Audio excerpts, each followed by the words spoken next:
got my co-host Kyle. Say what's up.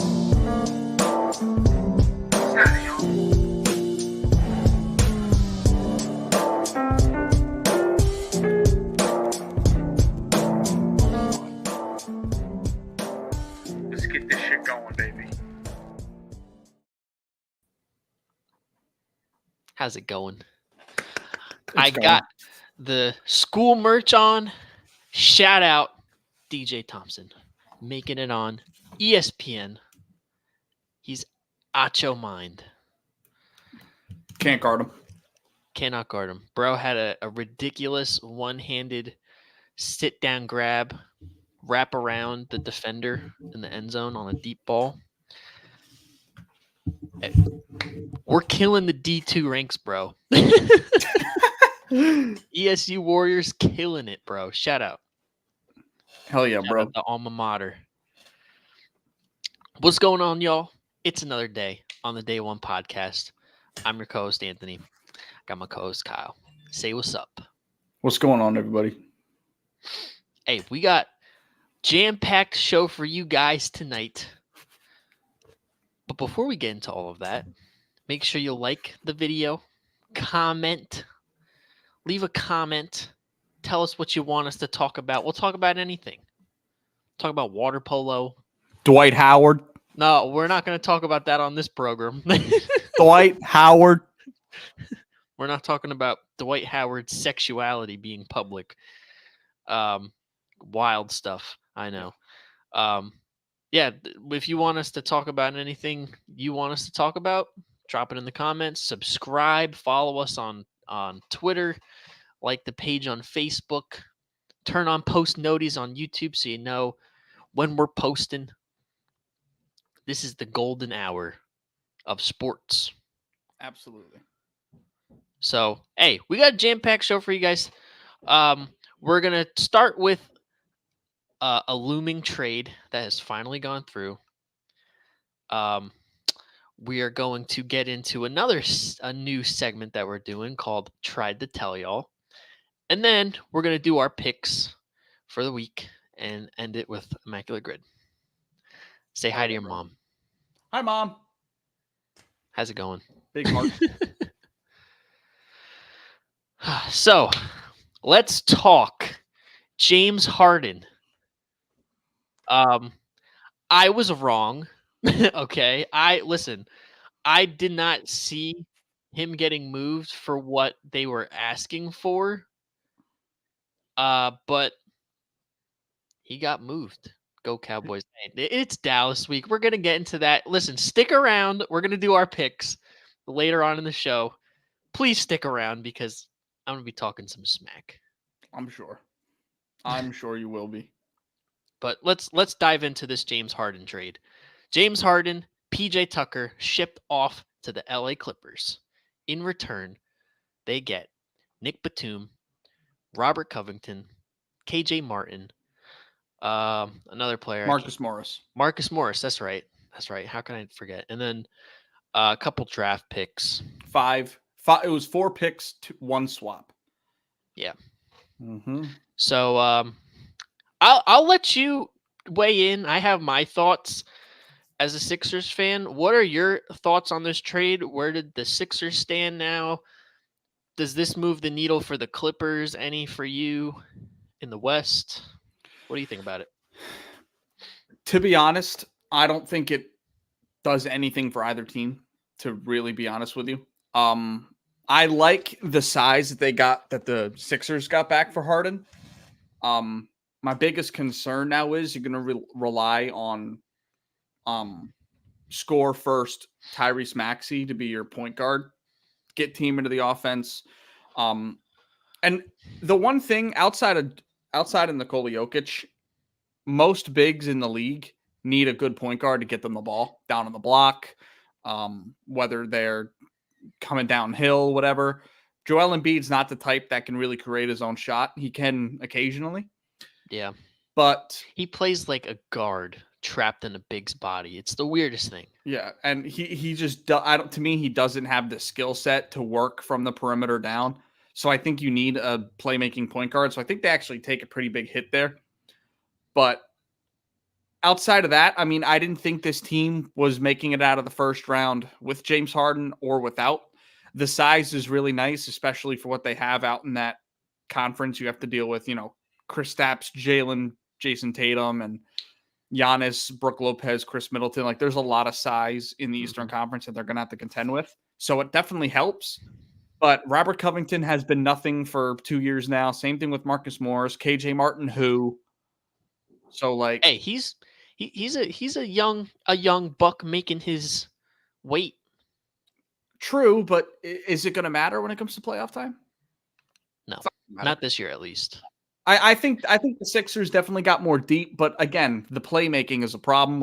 I kept saying that before the Celtics got Drew Holiday, that they had a playmaking issue, and it turned out to be true because they couldn't run the half-court offense.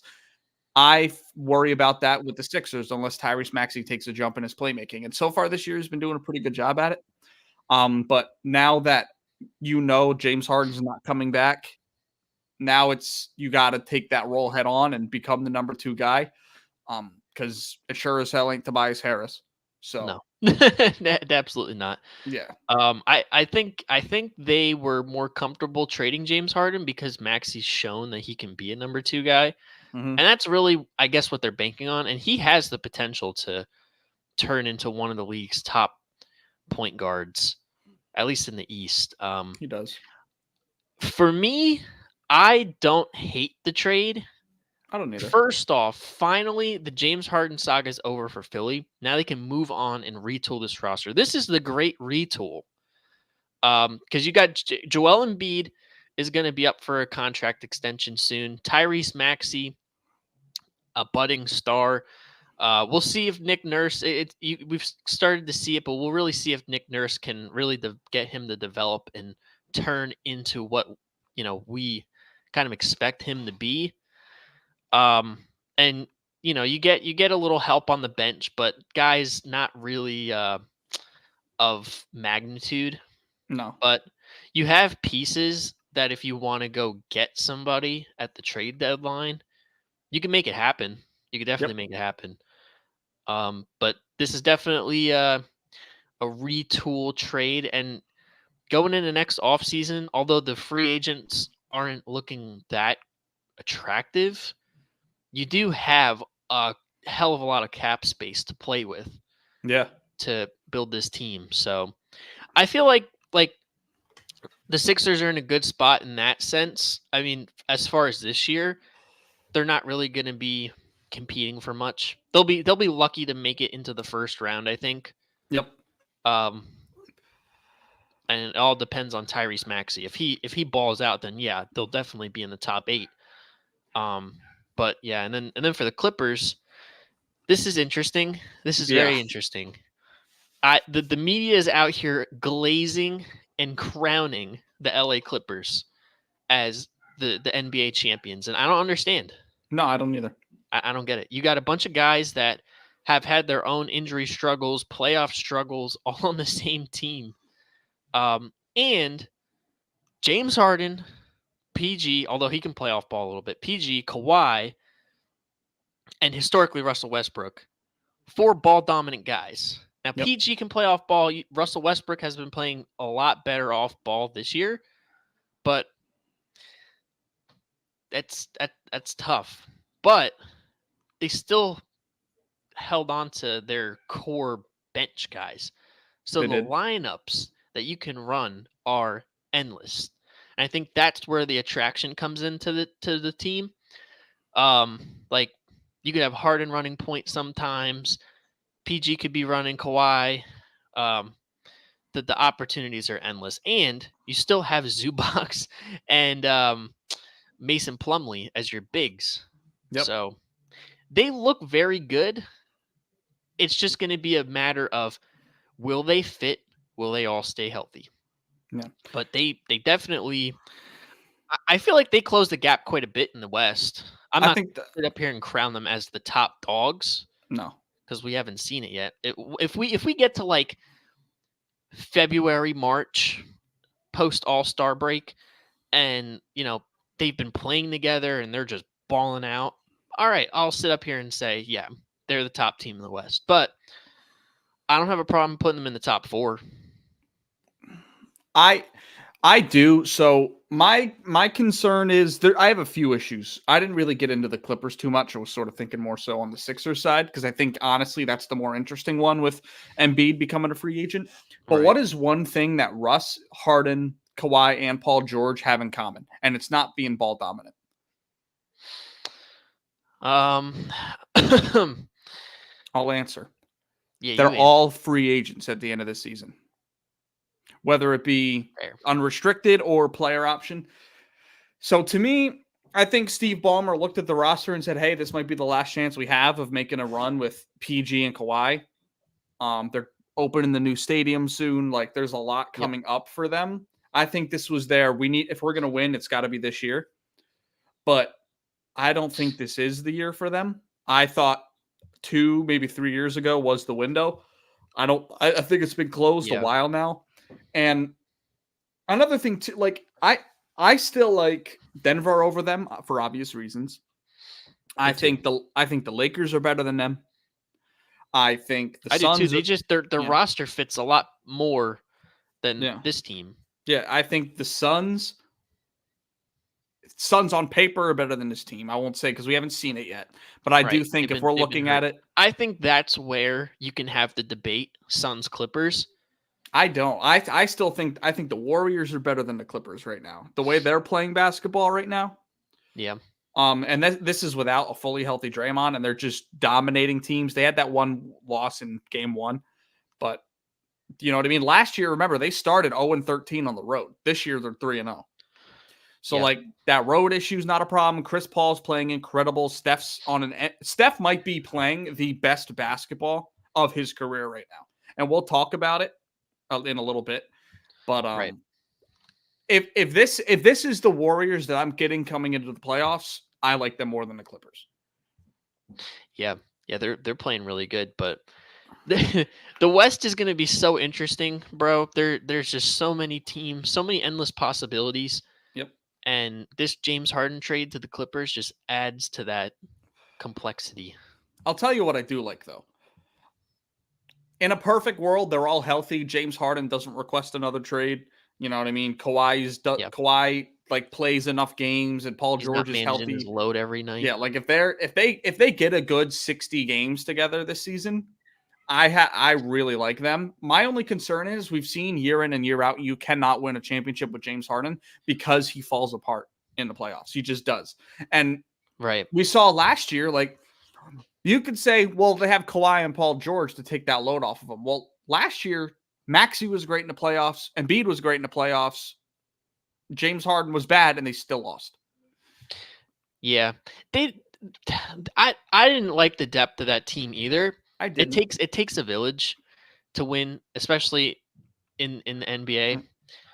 So if you're not deep enough and you have like James Harden's not playing well, and even if Embiid and Maxey are playing well, you're going to need like 6, 7, 8 to play very well. And I feel like Denver showed that all playoffs last year. Yep. So for me, the Sixers' depth was always in question, but James Harden not performing in the playoffs was just the icing on the cake. Yeah. But in this case, with the Clippers, they have a far deeper team than the Sixers did last year. So they do.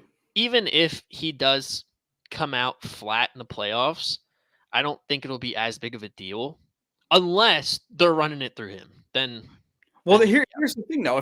If James Harden, I think has to be like peak Brooklyn James Harden, like playmaker first guy. He needs to be that to beat these Western teams. Like I don't think it's enough. Yeah. And you know what I mean? We're talking about 4 teams that are arguably better than them. That's first round, maybe second at best, and that's not the expectation. So for me, it's like and also like that depth doesn't really matter. Now, here's my thing. If James Harden isn't playing well and decides, hey, I'm only going to take 9 shots tonight, I'm going to focus on playmaking because my jumper's not falling, then I'm okay with it. But it's when James Harden goes 5 for 22, 4 for 19, when he's taking all the opportunities away from these guys on the bench that are in rhythm and playing good all year. That's my concern, because it doesn't matter if you have depth, if the guy that is playing like shit is taking 20 to 25 shots. That's my concern. Right. Yeah. And it's a valid concern, but Yep. I don't think he's going to have to do that 5 for 22, 4 for 19.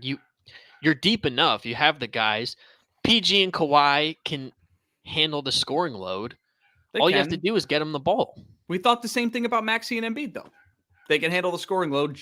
Harden can be a play, and I would argue James Harden on some nights was the fourth option for the Sixers. Yeah, you know what I mean. And I would say he had a more important role for the Sixers, but I think he's got a bigger role with the Clippers. He's the certified 3. Yeah, and like on some probably nights, the certified ball yeah. handler. Yeah, he's the certified ball handler. So if he's having his 7 turnover games or shooting terrible, 22% or something like that, like he did last playoffs, it's tough sledding. You just can't overcome that out of a star. Yeah, you can deal with that if it's your 7th man, right? Yeah, but if it's like, yeah, if it's your star, yeah, you can't. No, so but, that's my concern. Yeah, I mean it's definitely warranted, but I don't know. We'll have to see how it shakes out. But there's definitely endless possibilities for this to work. Yep. Now we've seen you have a bunch of superstars that team up as of late. Hasn't really worked out in terms of health and chemistry and just all these extraneous circumstances. So maybe they break the curse. But we're talking about the Clippers here. We are, and you and I had the discussion off pod about how this is sort of reminiscent of the Kyrie, Harden, KD Nets. I would argue that was a better team and not less drama, but less issues with that team. KD was healthy when Kyrie was on the court. He was great. James Harden was great on the court. I just don't see that with this team because I'm concerned about all 3 of their stars. And you know how I feel about Paul George. I said this off pod. Shoot me. I think he's the second most talented player in the NBA. But I have genuine concerns when it comes to health and overall chemistry going through the year because it's not a lot of games, but James Harden's already going to be missing 4 games. Yep. Who knows if he's in shape? Maybe it might take till game 15 for them to get a jump on the season. Yep. So we'll see. We'll have to see how it goes. I definitely think they're certified to make the playoffs now. I had them 6th seed without him. And I honestly still think they could fall to the 6th seed because a team like the Kings, they're regular season darlings.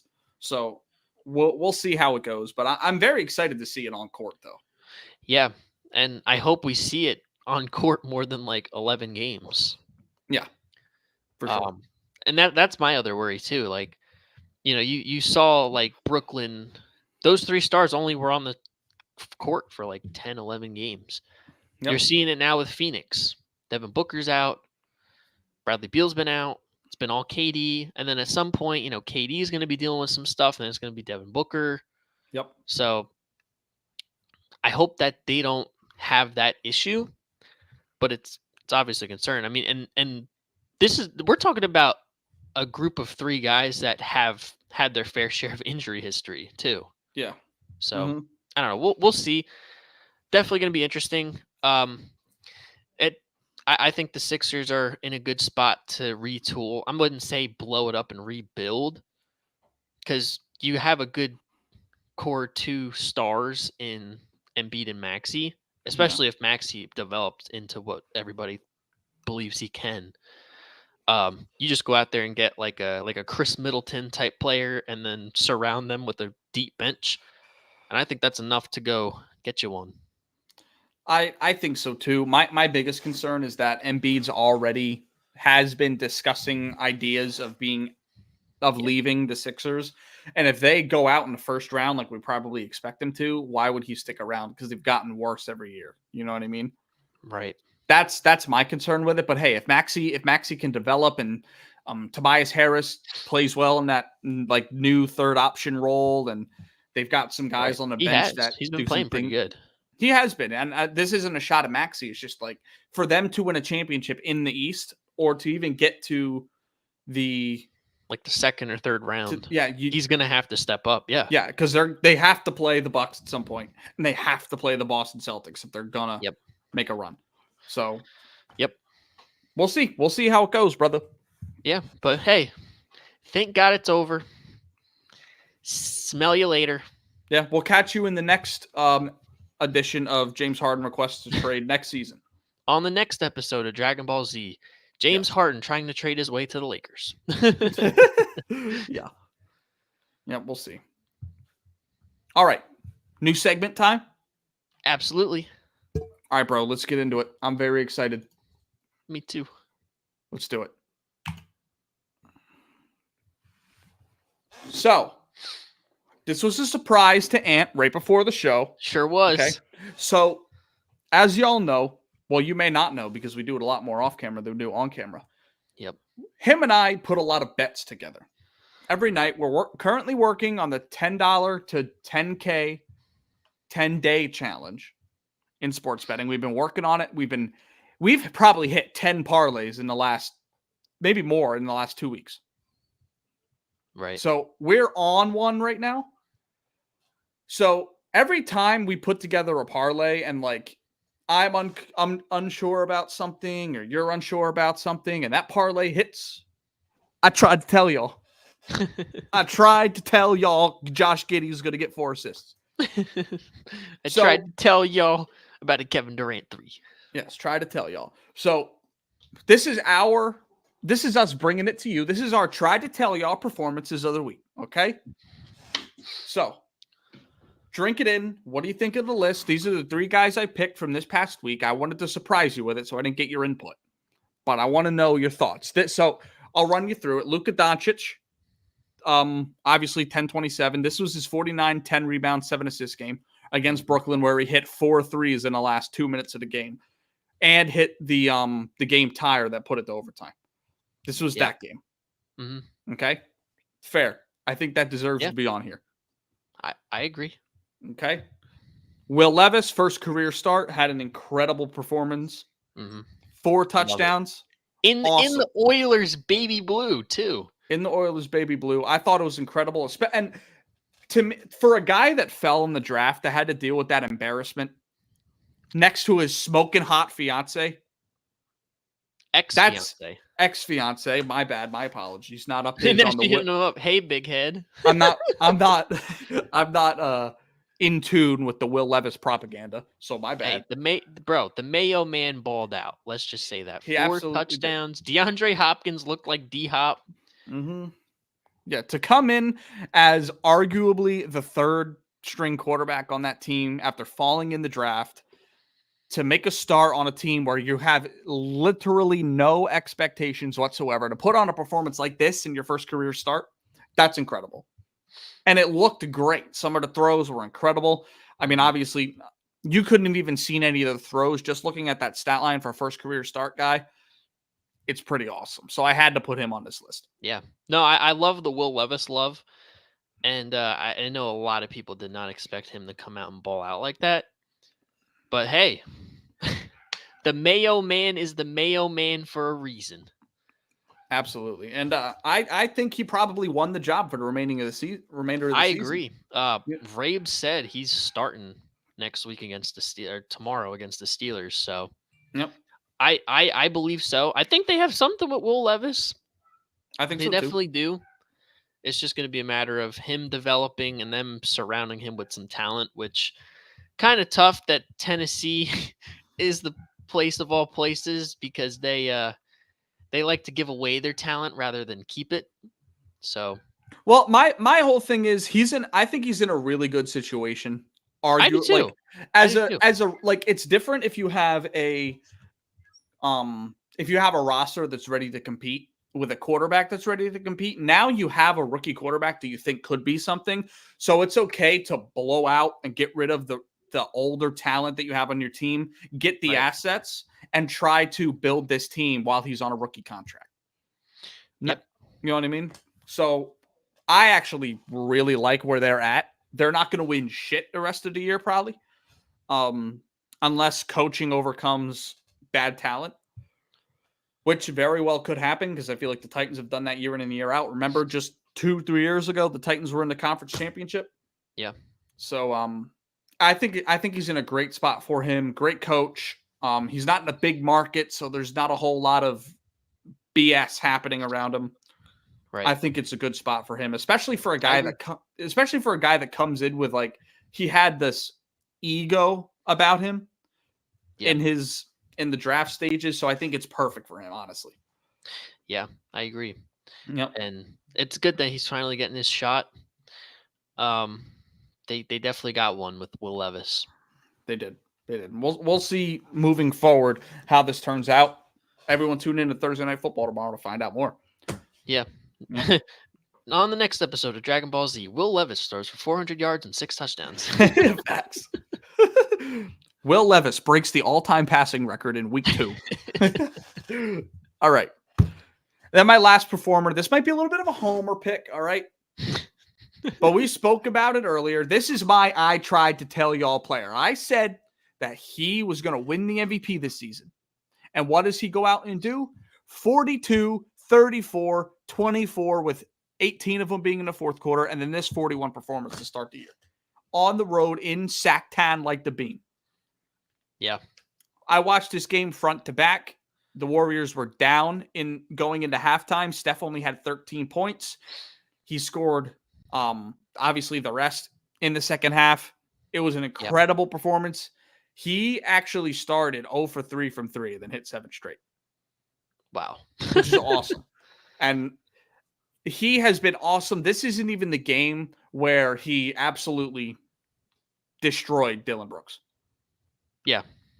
Yep. And I don't know if any of y'all got to see the audio clip of what he said to Dylan Brooks before that play. He was like, I remember what you said in the offseason. I'll show you something. And then he showed that man stuff. He showed that man. Hey, Steph got that dog in him, bro. Steph do. And he's one of the most underrated guys with like the dog mentality. Yeah. You know what I mean? The roots are growing. 4 championships. It'll do it to you.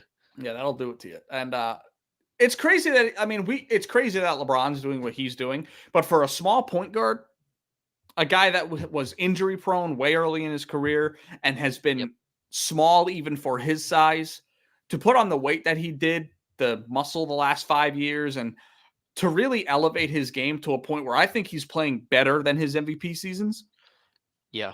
Because you know what I mean? And we see this a lot in sports where a guy will take a weird jump at like the age of 34, 35, 36. So let's have this great season. And I think part of that is your mind is at the best point it can possibly be at for your sport because you've been in it so long and your body still has just enough to give. Yep. So you're in like that perfect mold of a player. Yep. And I think that's what we're seeing from Steph these last 2 or 3 years. Definitely. It's been unreal. Like I don't think he's had really a clunker in a couple seasons. He was incredible in the playoffs 2 years ago. They got destroyed by the Lakers, but I feel like we expected that with how the roster was. Steph carried them into the playoffs. Yeah. But yeah, I think the way they're playing with the addition of Chris Paul, that team's a force to be reckoned with, and Steph is the absolute leading head of that monster. Yeah. Hey, it's hard to argue against Steph, bro. He has been him. He has been him, and I don't hate having him on here. Mm-hmm. Are there any performances you can think of off the top of your head, basketball, football, that you think I left out? Don't say an Eagles player. AJ Brown against Washington. That's probably the one I would say. My whole thing is we kind of expected Jalen to, ball out the way that he did. I mean, I honestly, like, you're not going to like this, but Sam Howell would have been a good person to put on this list. Yeah. Sam Howell was a dog. He did. He was carving. Listen, bro, for some reason, and we're going to get into this very shortly, but bro, for some reason, the Commanders just give us fits. I don't know what it is, bro. Eric Bieniemy must have the codes because their game plan always gives us fits, and Sam Howell always looks like the second coming of Jesus Christ. It's the weirdest thing. Tell me how the week before he gets sacked and they look like shit, and then they play us and he looks like fucking Tom Brady. Yeah. Yeah, I don't get it, and that was an incredible performance by him. But outside of these 3 games, I really couldn't find one that really like tickled the funny bone. So, yeah, I went with these guys. Donovan Mitchell had a great, I think it was 50-point game, the first 50 burger of the year. That was awesome. But I don't know. It just there's a difference between Steph 40 piece and any other player's 50, 55 piece. You know what I mean? Just the energy you get from watching Steph play basketball is unlike anything I've ever seen. Yeah, I agree, bro. It's crazy to watch, especially with him doing it at this age. Mm-hmm. We feel like he's been here forever. Facts. Still doing it. It's crazy because like you got a select few like LeBron, Steph, defying the odds of Father Time. Yeah, he won his first championship when we were freshmen in high school. Wild. And we're 22. I'm in my 5th year of college. That's insane. Facts. Yep. And Luka. Yeah, hey, I don't hate the list. I liked Steph, Luka. He's kind of flown under the radar. I think that the Mavs team definitely has flown under the radar. Yep. They could be a force to be reckoned with. And Will Levis is probably my favorite one because he's a guy that's been shit on ever since the draft. Slid, Dan, girlfriend left him, signs lifetime contract with Hellman's Mayonnaise. He goes out there and shows why he's the Mayo man. Facts. Yeah, so shout out to these 3 guys who had an incredible performance. Next week, we'll be doing another edition to try to tell y'all. Okay? Yep. The graphic will be better. I threw this together last minute, so if you don't like it, fuck y'all. Just putting that out there. I think it's all right. It's cool. It's cool. It's good enough. We'll work with the labeling and the size, pause, and everything else. Yep. Yeah, we'll make it look a little bit better because I just wanted to get this little surprise to the homie. Now that we've got 2, you couldn't pick a different Steph pick. This was the one after the Dylan Brooks Oh. Yeah. You're gonna have to blur it at. Yeah, I tried to pick one from like each game, like that game. That's the best one I could find. But we'll work on it. I'll have more time for the next one. So, right. Yep. Cool. So yeah, try to tell you all about these guys. We did. Mm-hmm. All right, bro. Let's get into the weeds here. Let's get into it. So let's switch it up. Yes. So bounce back week. Take it in. Mm-hmm. Both above 500. You did better. Yep. Congratulations. I'm on your ass right now. Pause. I'm coming up on you. Hey, whoa, hey, yo. Time out. Come on, bro. Oh, you can just say I'm closing the gap. I told you this is Dwight Howard's favorite show. I don't know what to tell you. I don't want Dwight Howard coming on the show. Whoa. Come on, bro. Come on, dude. Oh my goodness. So yeah. A lot of crazy ones this week. And for all of you that are a little slow, also I just realized I forgot to put a green circle around the Lions. Around the Lions. Yeah, bro. What are you doing, bro? You think about Dwight Howard too much? Bro, I had to run through these graphics. I don't think you listen, for all you watching that don't really know anything about like graphic design, it takes me so long to work up these graphics that I rushed to do them. I spend my entire Monday afternoon, Tuesday afternoon, Wednesday afternoon cooking this shit. So don't disrespect me if they're just a little bit off. All right? Just a tad, bro. Just a tad. But what I was going to say is the reason there's 2 circles on the New York game is because it was a push. Gotcha. Mm-hmm. So just for all of you that know, in case you're like, Kyle, you put 2 circles on one game, you fucking idiot. Why didn't you put the 1 circle on the Lions game? Why'd you forget? Shut up. You couldn't decipher the blues? just shut up. Just stop disrespecting me. But anyways, hey, listen, I'm just speaking for the people. What they're all thinking. Yeah, I'm saying. Yeah, you ain't wrong. So yeah, 11-5. You went 9-7. We're right on each other right now. This is looking great. That's Stop it.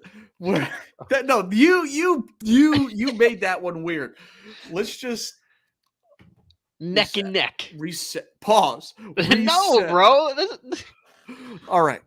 So we're both above 500, which is awesome. We're still above 500. We're well above 500. Yep. I'm just behind you here. I can't. I don't know how to say Hey, that. bro. All right. You know what? Listen. Let's take a break and reset. Why don't we? Reset.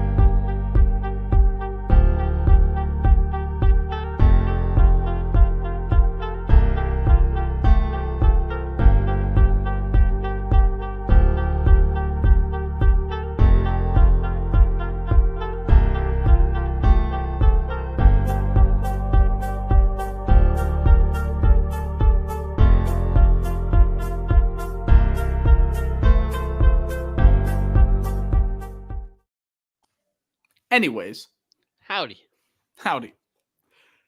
So let's talk about a couple of these games, why don't we? All right. Let's do it. First, I want to touch on the Giants and Jets game just a little bit. That's fine. Why did we win this football game? Because y'all have an all-time defense. Bro, Danny DeVito's kid had 12 yards passing. No, we The gave Giants up as a team. We gave up 7 yards passing. If you're including sacks, -7 yards. And Gross. Y'all won this game by 3 points. 3 points. We were down 3 with like 12 seconds left. And Zach Wilson goes on a quick 1-2-3 drive to get us in the field goal range. Awesome. So my favorite part about this game was when Zach Wilson threw his last throw in regulation and everybody sprinted up to the ball and they spiked it with 1 second left. I love plays like that across the league, especially when it's my team. Awesome. The ref never touched the ball. So touched it. Looks like he touched it to me. he ain't touched the ball. So I guess, maybe we shouldn't have won, but screw you. Got away with one. I'll take it. I knew we were going to win this game. I think the Giants are on a downhill spiral and the Jets are on their way up. Yep. Especially and with they're the selling too. They just traded Leonard Williams to Seattle, which, man, if there's a team to worry about in the NFC that's kind of flying under the radar, it's Seattle. Facts. I couldn't agree more with you. Yeah. But no, shout out to the Jets, man. I mean, this defense is just going to keep us in every game, no matter how bad our offense plays. Garrett Wilson was awesome, his first 100-yard receiving game, which sounds crazy. Yeah. That is his first 100-yard game. In this kind of a game, too, like such a snoozer. Yeah, really weird. And then Breece Hall with that break off, like 70-yard touchdown. It's just what he does. He gets one of those a game. You love to see it. Our stars won us this game. That's what it came down to. So, yeah, dude, shout out to the Jets. I'm very happy to be a Jets fan so far this year. I thought we were done. 4 plays in, done. Hey, job not finished. Y'all are above 500 and you're in the playoff conversation. Ain't that something, bro? We're number 2 in the division. We have the tiebreaker on the Bills. Ain't that something, bro? That's something. You love to see it. You absolutely love to see it. You absolutely love to see it, bro. Yep.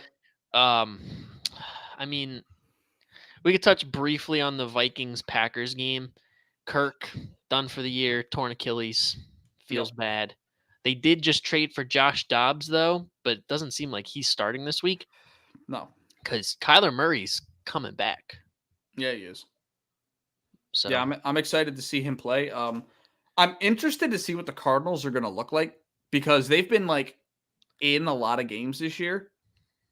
Yeah. I'm interested to see what it turns out to be like, but I have no faith in Kyler Murray as a player, as a talent. So we'll see. It's up in the air. Although he might have got his Call of Duty fix, so maybe he's a little bit more motivated to be with the guys. Maybe. He might look good, but who knows? Maybe. Yeah, we'll see. But yeah, shout out to the Vikings for still winning that game with Kirk going down. I hope Kirk has a speedy recovery. He's done for the year. I hope Vikings don't give their hopes up and say that, Oh well, Aaron Rodgers is doing it. Don't do that. Don't be dumb. We're already in the November. It's not happening. Yeah, it's too far. So just to pump the brakes on everybody. By the but yeah, time we're man. like, oh yeah, Kirk Cousins might come back, it's going to be draft combine time. Yeah. So what's he going to do? Have a pro day? Yeah, facts. Maybe. Yeah, get out. Well, he should. He should have a pro day because he's a free agent. So Yeah, true. Yeah. There you go. Mm-hmm. You're not gonna like this, but shout out Dallas for laying absolute meat down on the forehead of the Rams. Dak had another. I expected them to come out and win convincingly, not like to blow them out. Yeah. Coming off of a bye, they're at home.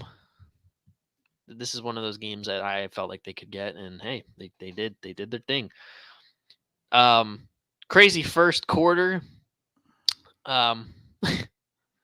Defensive touchdown, blocked punt, or blocked field goal, something like that, and safety. Yeah. Hasn't happened since 2007. No, and I think what's crazy is like, in the beginning of the season, a lot of people were saying like, well, the defensive help that they're getting is just unsustainable. They've been getting this strong defensive turnovers and touchdowns and things like that pretty consistently.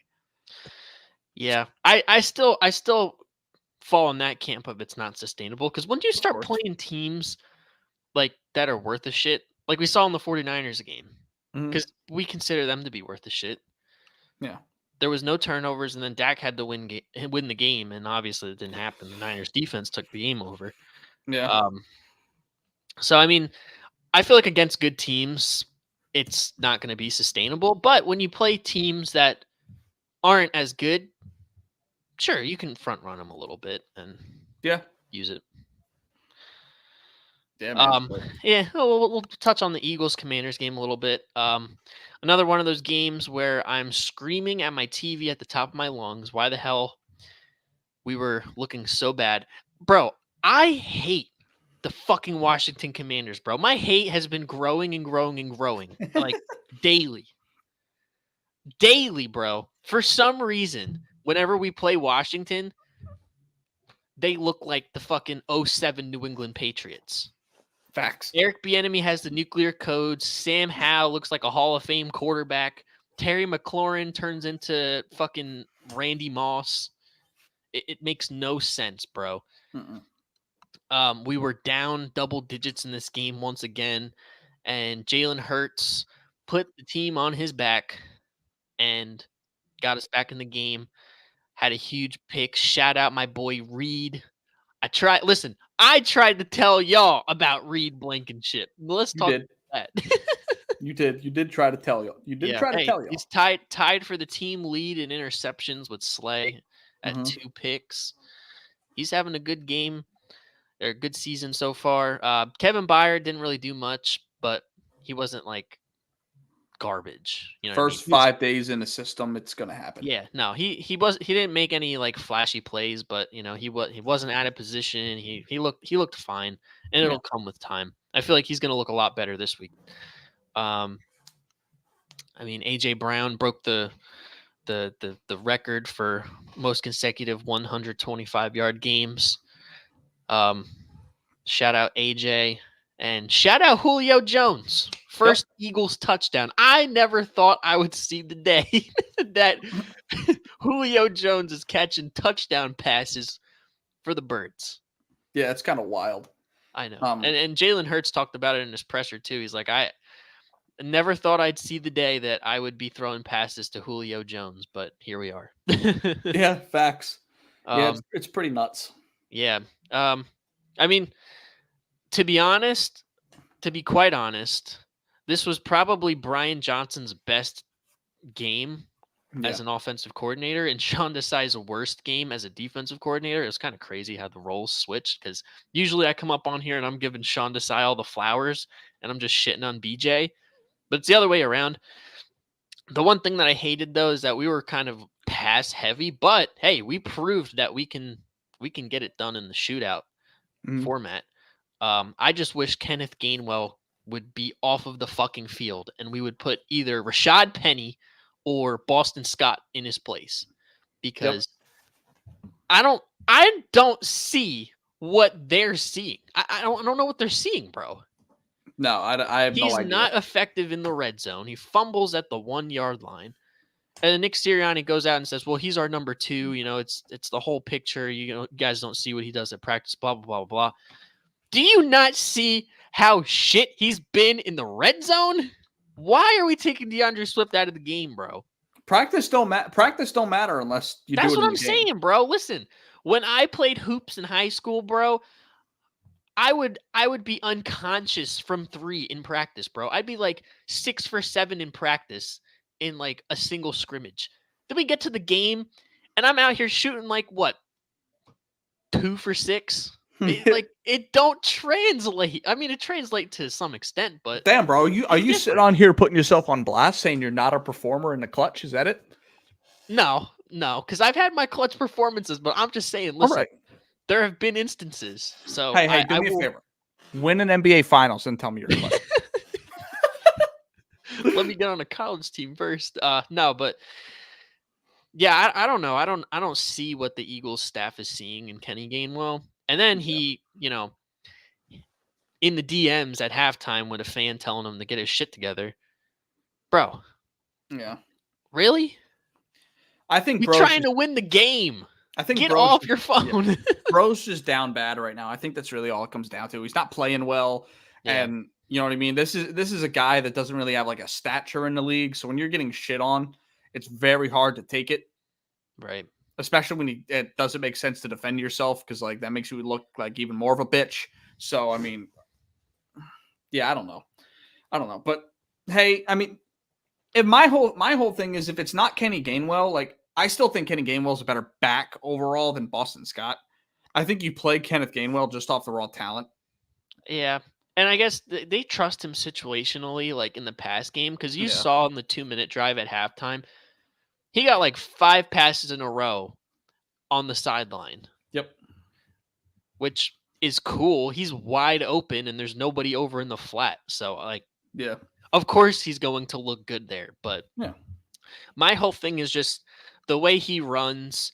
He's not very shifty. He can only make like one guy miss, and then that's about it. He is probably an overall better back than Boston Scott, but Boston Scott runs. I feel like Boston Scott runs harder than him, and he can make a couple more guys miss. You know what I mean? I mean, give it a shot. What do you have to lose? We're 7-1, and I'm sitting here complaining about this, bro. What am I doing? But no, I mean, it was a good comeback win. We went up double digits, but just barely covered this 6.5. The spread actually moved to 7, and it was a push. But it's a good thing we did it at 6.5. When we made the picks, it's all that matters. Hey, we stick with these lines. Mm-hmm. That's cool. But it's a good win. A lot of adversity. Jalen is dealing with a nagging bone bruise in his knee. But I think he'll be all right for this game. He didn't have an injury designation. He was full practice today. Yeah. So I think he's fine. I think it's just a matter of him being cautious. Because you see when he runs, he is not running it the same way. No, he's not. But yeah, nope. Hey, we're going to keep on keeping on. This bye cannot come at a better time. Yeah, you're not wrong. Yep.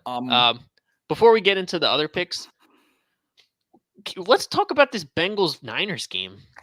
Before we do that, I kind of want to touch on the Broncos-Chiefs game. We could, let's talk about it. Let's talk about it. I want to talk about that because this is, I think the worst Patrick Mahomes has looked since like his second year, like mid-season. He was just like up and down here and there, like mechanically he was off. I really don't take too much out of this game, to be honest with you. I think a lot of it comes down to, like, I feel like the Chiefs are looking at it like this is an easy win. We've beat them every time since the Obama administration. Let's just, you know what I mean, get to the next week type of thing. Half of the Peyton and Eli set Monday Night Football cast was still playing football. Yeah, I think they just got stunned. I mean, you can't go into a game, no matter how bad the roster is, against a coach like Sean Payton and not be completely prepared. Right. It's just how it goes. And the Broncos won a tough game at home. It was a weird, bad weather game. So maybe that played a part in it, especially for an air raid offense right. And also Patrick Mahomes dealing with the flu, so could be something else there. He did not look great.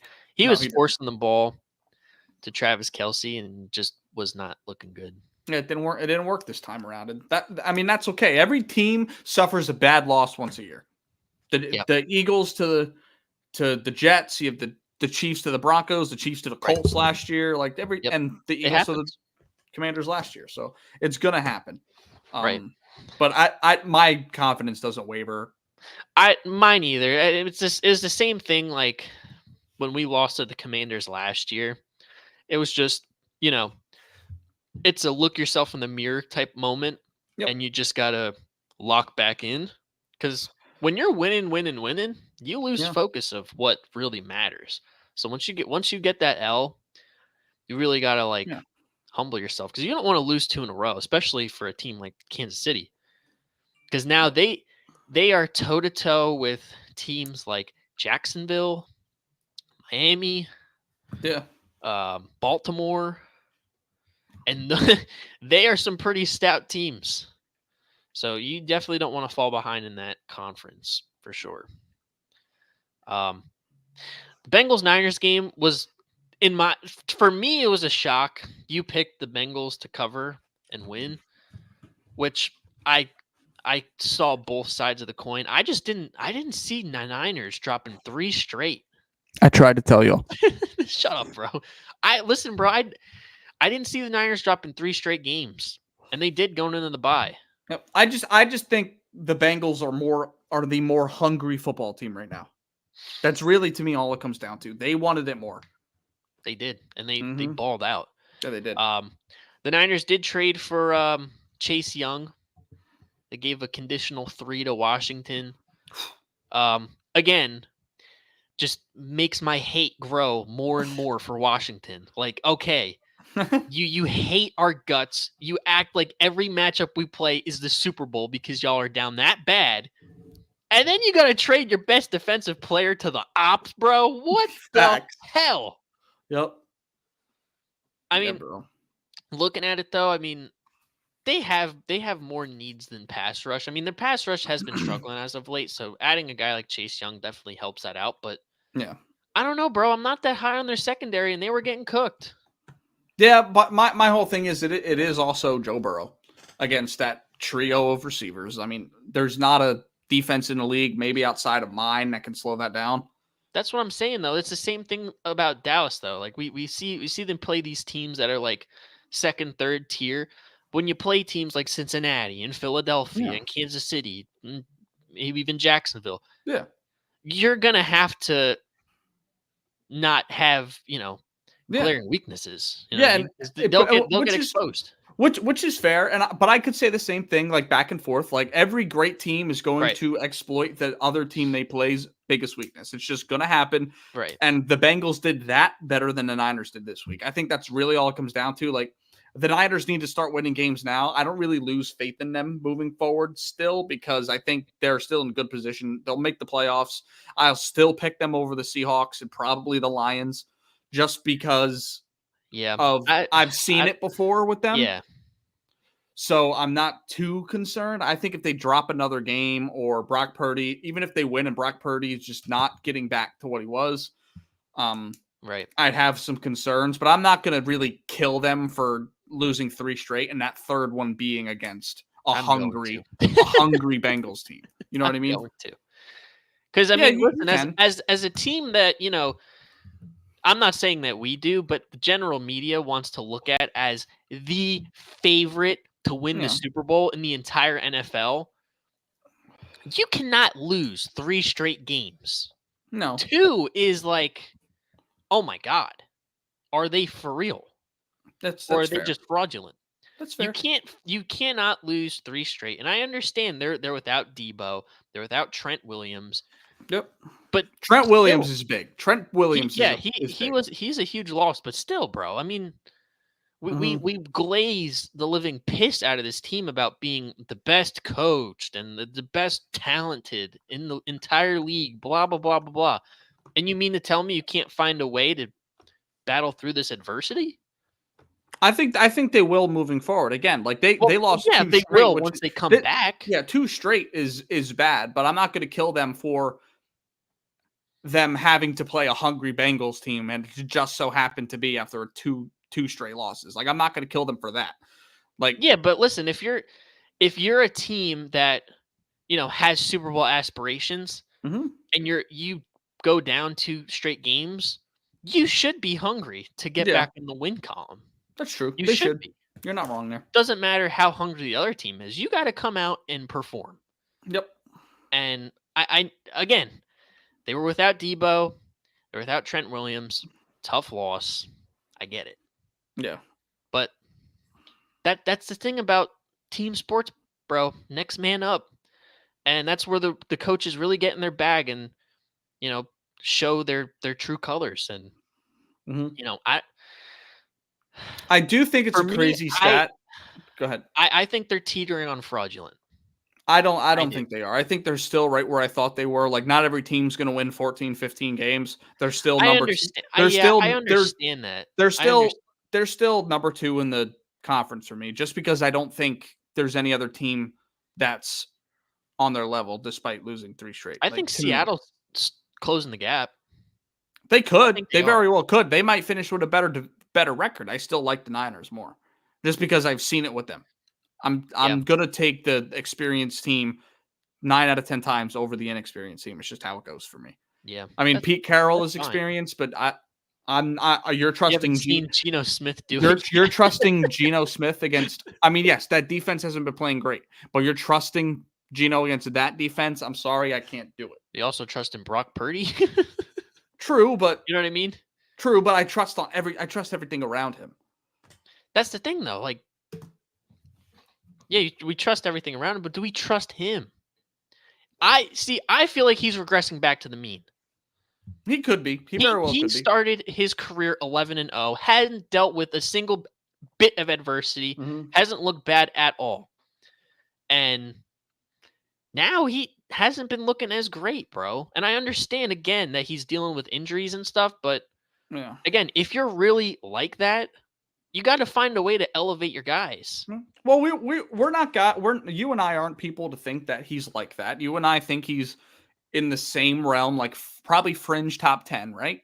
Just outside the top 10, but I'd say top half, yeah. Yeah, he's definitely in the top half comfortably. We'll say that. So like I'm not going to sit here and act like, we expect him to play like fucking Joe Montana.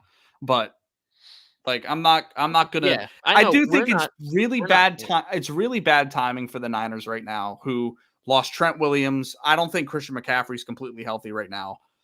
Combined with him not being able to run behind Trent Williams, Debo not being there, like you could say, oh well, now you have no talent, now you can't perform. Well, what team in the league can perform without their talent unless they have an all-time player? So I'm not going to shit on them for that.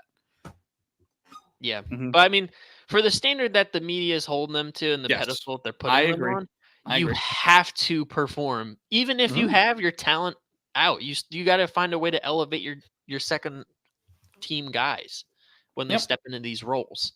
Yeah, and I mean, we've seen it with the Eagles. They've been dealing with their fair share of injuries all year, and they've still found a way to be 7-1 at this point. Because listen, bro, I could sit up here and tell you all day about all of the players that got hurt this year for us so far, bro. It's been a revolving door in the secondary for us. We've had key guys on the defensive line go out. Cam Jurgens is on IR. We've dealt with our fair share of injuries, and still finding ways to win. So true, but I also don't think you haven't lost the level of talent that the Niners have. Like, it's not like imagine you lost Jason Kelce, Devontae Smith, and Jalen. That was huge in the Jets. That was huge, and he came back next week. Yeah, like imagine if Jalen Hurts got a concussion, Jason Kelce got hurt and was out, and Devontae Smith was out. I don't think you guys are the same team. We could go on. We can go on like this forever, but like. It might even come down to roster construction. Like the Niners built their team different than the Eagles. The Niners wanted super high top end talent. and low depth compared to the Eagles, who have really, really good top end talent with depth. Right. Or may I say, great talent with underpaid great talent compared to the Niners who shell out the bag. So we could get into it forever and talk about it and figure out reasons, but I'm not about to sit here. I mean, bro, week 9, we're still in week 9. So I'm not going to be sweating it unless the Niners are 6-6 going into week 13. So yeah. Then listen, I'm going to be on my high horse talking about all these media people, bro. But I just go back to when the Eagles and Niners lost in week 5, where it said Eagles got exposed by the Jets while Niners suffer good loss versus Browns. No, bro, what are we doing? No moral victories. Exactly. Yep. So yeah, I mean it's a tough game. They have a bye week, so I'm sure that they will get right during this bye week and reload. But they're gonna have to, because the margin of error is dwindling for them. Agreed.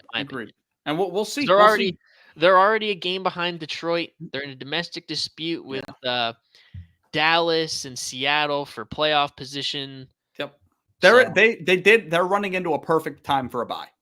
Yeah. Reset. They really have, yeah. And with that being said, let's look ahead, shall we? Let's do it. Yeah. So let's discuss the bye teams. Broncos coming off of a high-end win. Good for them. They get a well-deserved bye. The Niners get a chance to reset. The Lions can really hammer down what they've been doing the first half of the season. Same thing with the Jags. Jags might be the most underrated team of football right now. I agree, bro. Listen, no one's they're talking legit about Super Bowl contenders. They are legit. The only person that's talking about it right now is Nick Wright. And I hate Nick Wright, but yeah. But he's the only person discussing it. And they just traded for Ezra Cleveland from the Minnesota Vikings, which is an incredible pickup.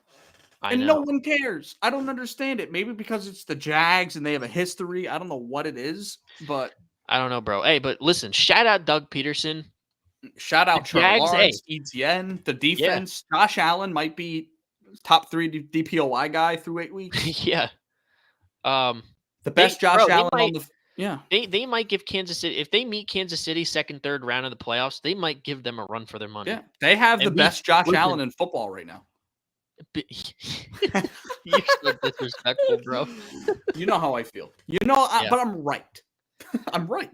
Maybe not about Josh Allen. Yeah, that's right. That's a little much. But the Josh Allen propaganda that I'm trying to shoot down with a sniper, I'm right about. Yeah. Hey, Jags futures bettors are looking up right now. That's Facts. for sure. Facts, dude. So let's get into these games, bro. I'm super excited. Yeah, let's get into these games. So, Thursday night football. The Tennessee Titans taking on the Pittsburgh Steelers in Pittsburgh. Pittsburgh is 2.5-point home favorites. I have a question. Yeah. I think Kenny Pickett is out. Is Mitch Trubisky starting? If Mitch Trubisky's starting, I'm taking them to cover. No, I'm just playing. Let's take a look. You got it pulled up? Let's take a peek. Pickett says he will play, but that doesn't mean the Steelers will let him if Trubisky gets the call. So it seems questionable. Let me look at Kenny Pickett. He right now I don't see questionable. I see Minka out, Levi Wallace questionable. As of right now, that's what I'm seeing. Listed as full participant on Wednesday's practice support, doesn't carry injury designation for Thursday night against the Titans. I'm going to say he plays. I'm going to say Kenny Pickett plays. And I definitely think he does because they're in prime position to continue. Like it's crazy to think in the AFC, bro. They are. I don't think they can really go anywhere because I think their offense is just so god awful. But their defense has been they've been on the Jets trajectory, and the Jets are getting all the media love. Yeah. But they've been holding their own. Matt Canada is reeling right now. Yeah. You see that clip of him dropping his phone? No, I didn't. He was in a press conference 2 days ago. Yeah, I did. I did see that. Yeah, and he goes, he drops a phone falls off the thing. He goes, I didn't drop that phone, but somebody somewhere gonna say I did. He's down bad right now. And Yeah, he rightfully is. so, because there was a game in Utah this week, and a hockey Utah game, and they were cheering "Fire Matt Canada." So like, it's just not going well for the young man. Hate to see it. Yeah. I don't know what I really like in this game. I'm honest. I think I'm going to take the Steelers here. Reason being, Will Levis against that defense in his second start, first road game. Yeah. I don't see it. I mean, Will Levis might be a guy and might just do the CJ Stroud type shit, but we'll Right. see. But I'm going to take the confident, comfortable pick and take the Steelers. Yeah. I'm gonna take the Steelers too, because listen, bro, I was gonna take the Titans because I was thinking that Mitch Trubisky was starting. If that was the case, bro, listen, I'm that's lock of the week for me. But Thanks. if Kenny Pickett's playing, listen, they've been playing really good. The defense has been lights out. Kenny Pickens has been good enough. Yep. And I think against this Titans team, it's good enough again to get them a win at home. And yeah, Mike Tomlin. Hey, listen, bro. Let's talk about it. Mike Tomlin has not had a losing season ever.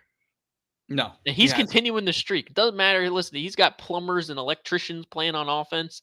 He's like, listen, by any means possible. No, I don't y'all even think are it's not that. He's got. fucking up my streak. I don't even think it's that. He's got an electrician calling plays. That's what he's got. He's like, listen, bro, y'all are not fucking my streak up. So No. yeah, give me the Steelers, bro. Yeah, I like that with you. I just think it's the comfortable pick. We don't really know what we're going to see out of Will Levis because we didn't know what we were going to see last week. So, Yep. I mean, this might be a trap game where Will Levis is a guy and Vegas is seeing that, but we'll see. Yeah. I'm just comfortable in the pick. So, yeah, bro. All right, next game here, Frankfurt matchup. Potential AFC divisional championship matchup, possibly. Miami Dolphins, Kansas City Chiefs. This is practically a pick 'em. Kansas City's 1.5 point favorite. Can't say home favorite because they're neutral field. yep. KC's done well overseas. Right.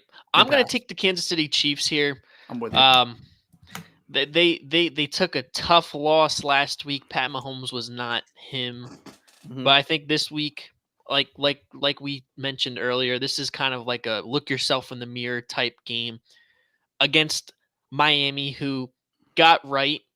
But again, I think the Eagles laid the blueprint on how to beat this team and its physicality. And I think the Chiefs can out physical the Dolphins. I really do. I agree with you. And I also think it's very hard. Like, I mean, the Niners lost 3 straight, but I think we both hold the Chiefs into a higher standard, and I don't expect them to lose 2 straight. Yeah. I think they're going to be pissed off. Oh, yeah, for sure. I don't see a way that they really lose this game unless Tyreek Hill just has absolutely whatever he wants all game. Yeah, if Tyreek Hill has 250 yards receiving and Raheem Mostert runs for $150, yeah, then they might lose. But hey, I like the Chiefs to come back and really dominate. Yeah, I'm with you on really that. Yep. Next game, Battle of the Birds.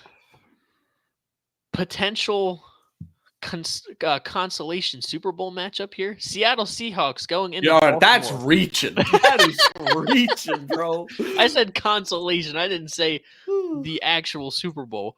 Seattle Seahawks going into Baltimore to take on the Ravens.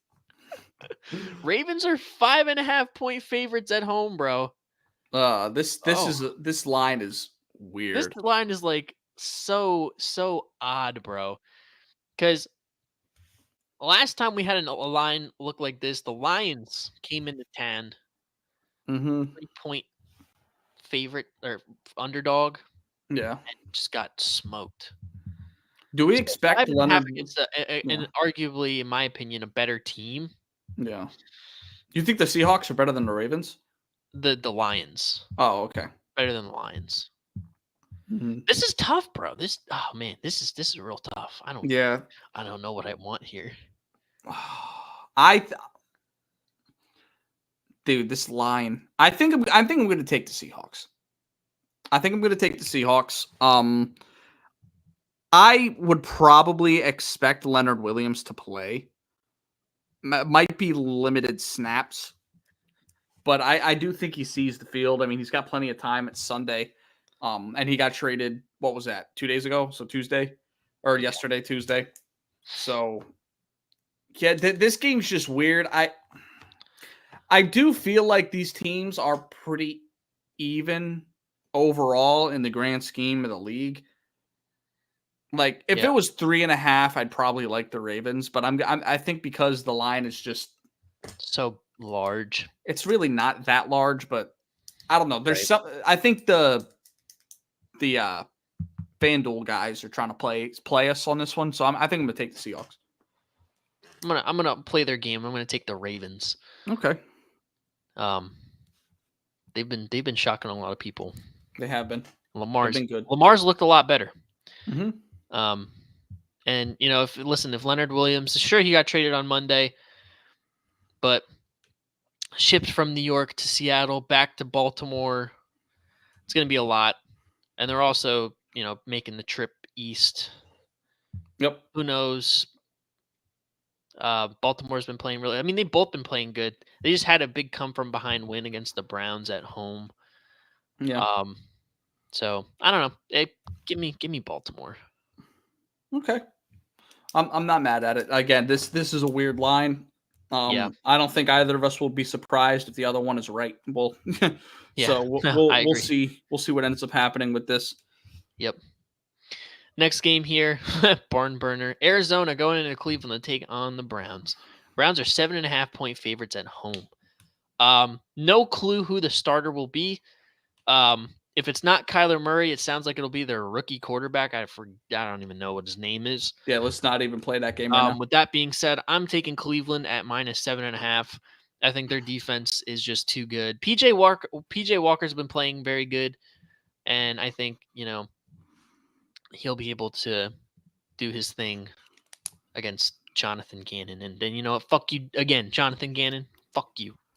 Yeah, I think I'm with you on that, honestly. I mean, I would have liked it, say, if like James Conner was healthy and, you know what I mean, they would have been able to establish somewhat of a run game. But with the injuries that they have on offense, to quarterback and running back, I can't do it. I'll take the Cleveland. Yeah, especially I'm not banking on Kyler playing this week. Maybe next week he suits up. Yeah, but I don't know. We'll see. And even if he does play, I'm not sure if, you know, he'll come in game one and just light him up. Yeah, I don't foresee that at all, really. So, yeah, give me Cleveland.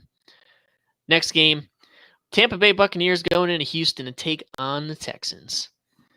Texans are 3-point home favorites, coming off of a tough loss in Carolina. Mm-hmm. Tampa Bay, I think they were on a bye last week, if I'm not mistaken. Yeah, I believe so. Man, this is tough. No, there was no bye last week for any team. They didn't have one. So they played. I don't remember what happened to them. They've been sputtering as of late, to be honest. Oh, Buffalo. Yeah, they have. Yeah. They're kind of regressing back to the mean. Yep. But I will take them at +3 in this game. I think you know,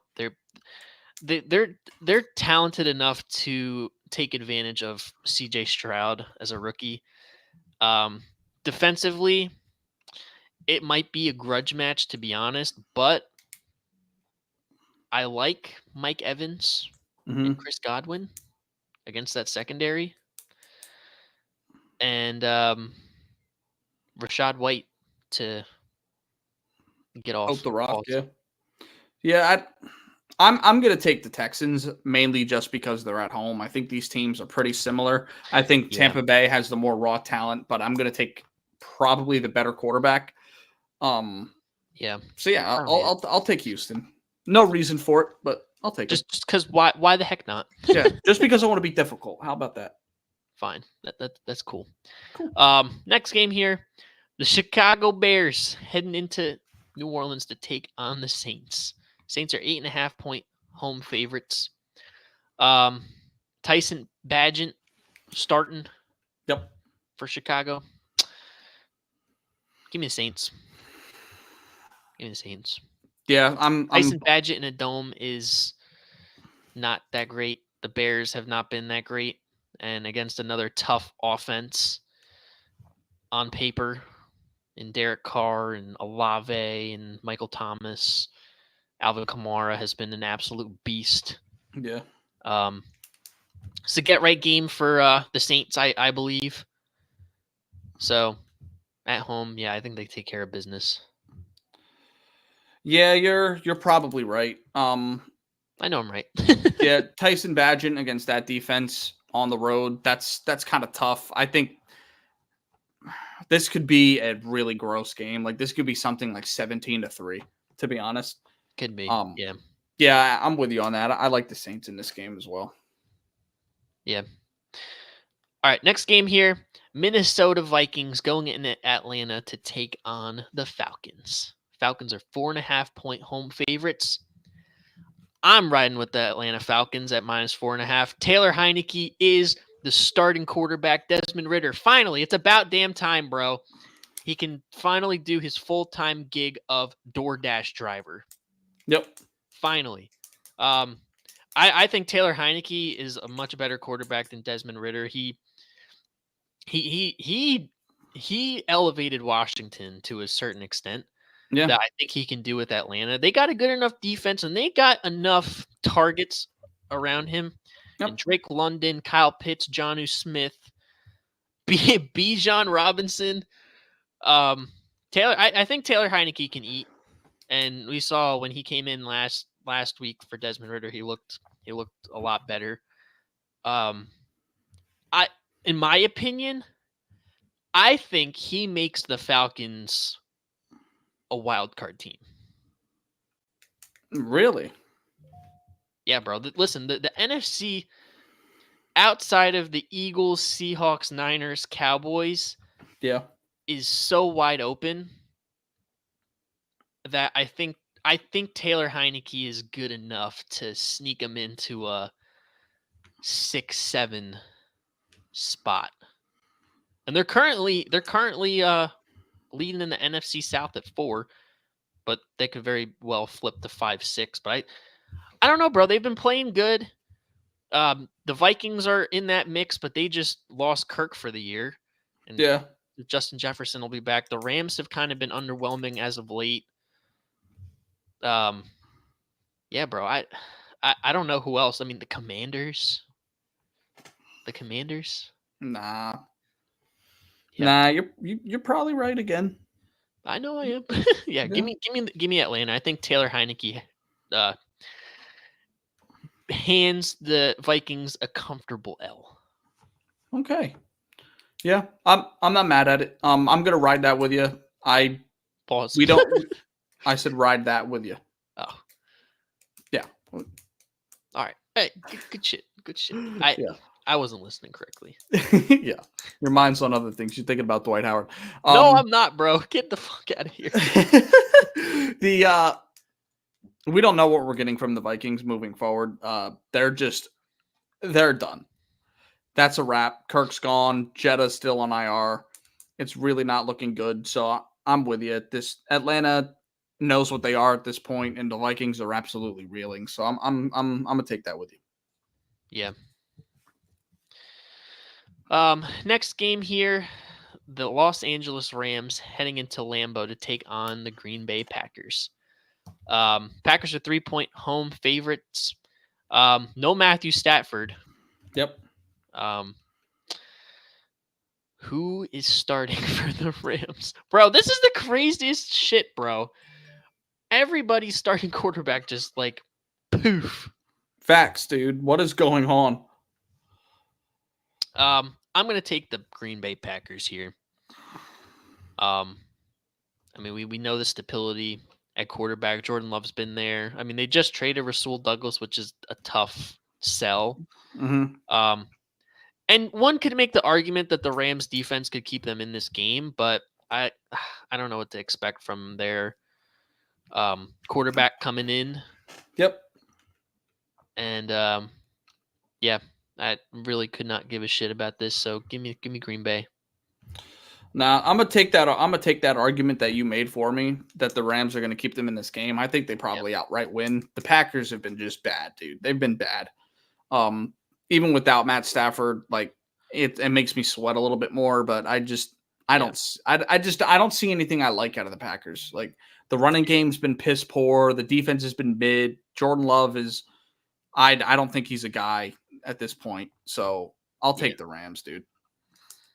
And there's something to be said about a guy coming in and there's no film on you. So right, yeah, you're right. Is it too late to switch my pick? Yeah, I already wrote in pen. All right, fair enough. All right, another game we don't really give a damn about. The Washington Commanders going into Foxborough to take on the Patriots. Patriots are for some reason 3.5-point favorites. Although it's been a tough place for them to play, for anybody to play, really. Bro, I don't know. I'm taking New England because now the Commanders have absolutely no pass rush whatsoever. So Mac Jones is going to get whatever he wants. And Belichick at home, bro, against who? Sam Howell. Sam Howell, Bill Belichick does not lose to batty on quarterbacks. So yeah, give me New England. Yep. I know it all too well, bro. I know it all too well. I've seen it. Yeah, I know. Hey, listen, he's been around for ages. We know this book. Next game here, the Indianapolis Colts going into Carolina to take on the Panthers. 2.5-point road favorites are the Colts, and I'm going to ride with them. I know the Panthers are coming off of their first win of the year. Yep. This is kind of Frank Reich's revenge game, so to speak. But Shane Steichen's had them playing pretty good. Gardner Minshew's been balling. I don't think that they have the secondary to contain Michael Pittman and Josh Downs. And they've got a pretty decent rotation with Jonathan Taylor and Zach Moss too.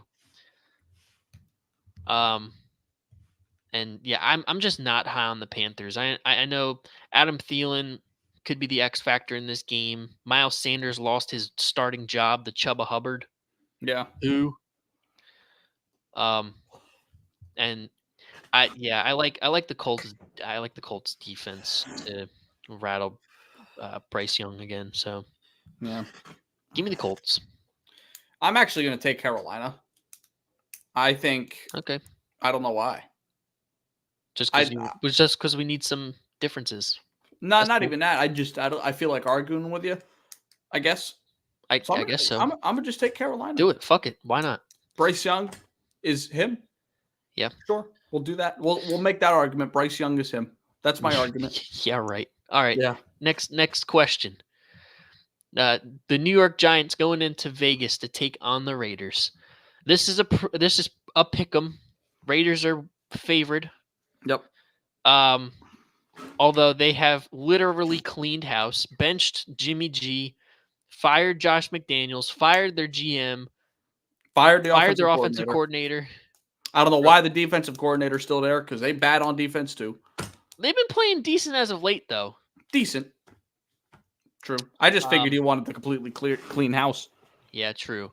Is Tyrod Taylor playing for the Giants in this game? It don't matter to me. It really don't matter to me. I'm taking the Giants. What are the Raiders? What's the game plan for the Raiders? You have no offensive coordinator, and it's bad because you elevate a defensive guy into your interim head coach role. So there's no one there. Oh, you're gonna have what? Your running back coach call plays? Probably. So give me the Giants. Yeah. Yeah. This is another game I really couldn't give a shit about. But I wouldn't be surprised if they go out there with the interim head coach Juju and shock the world.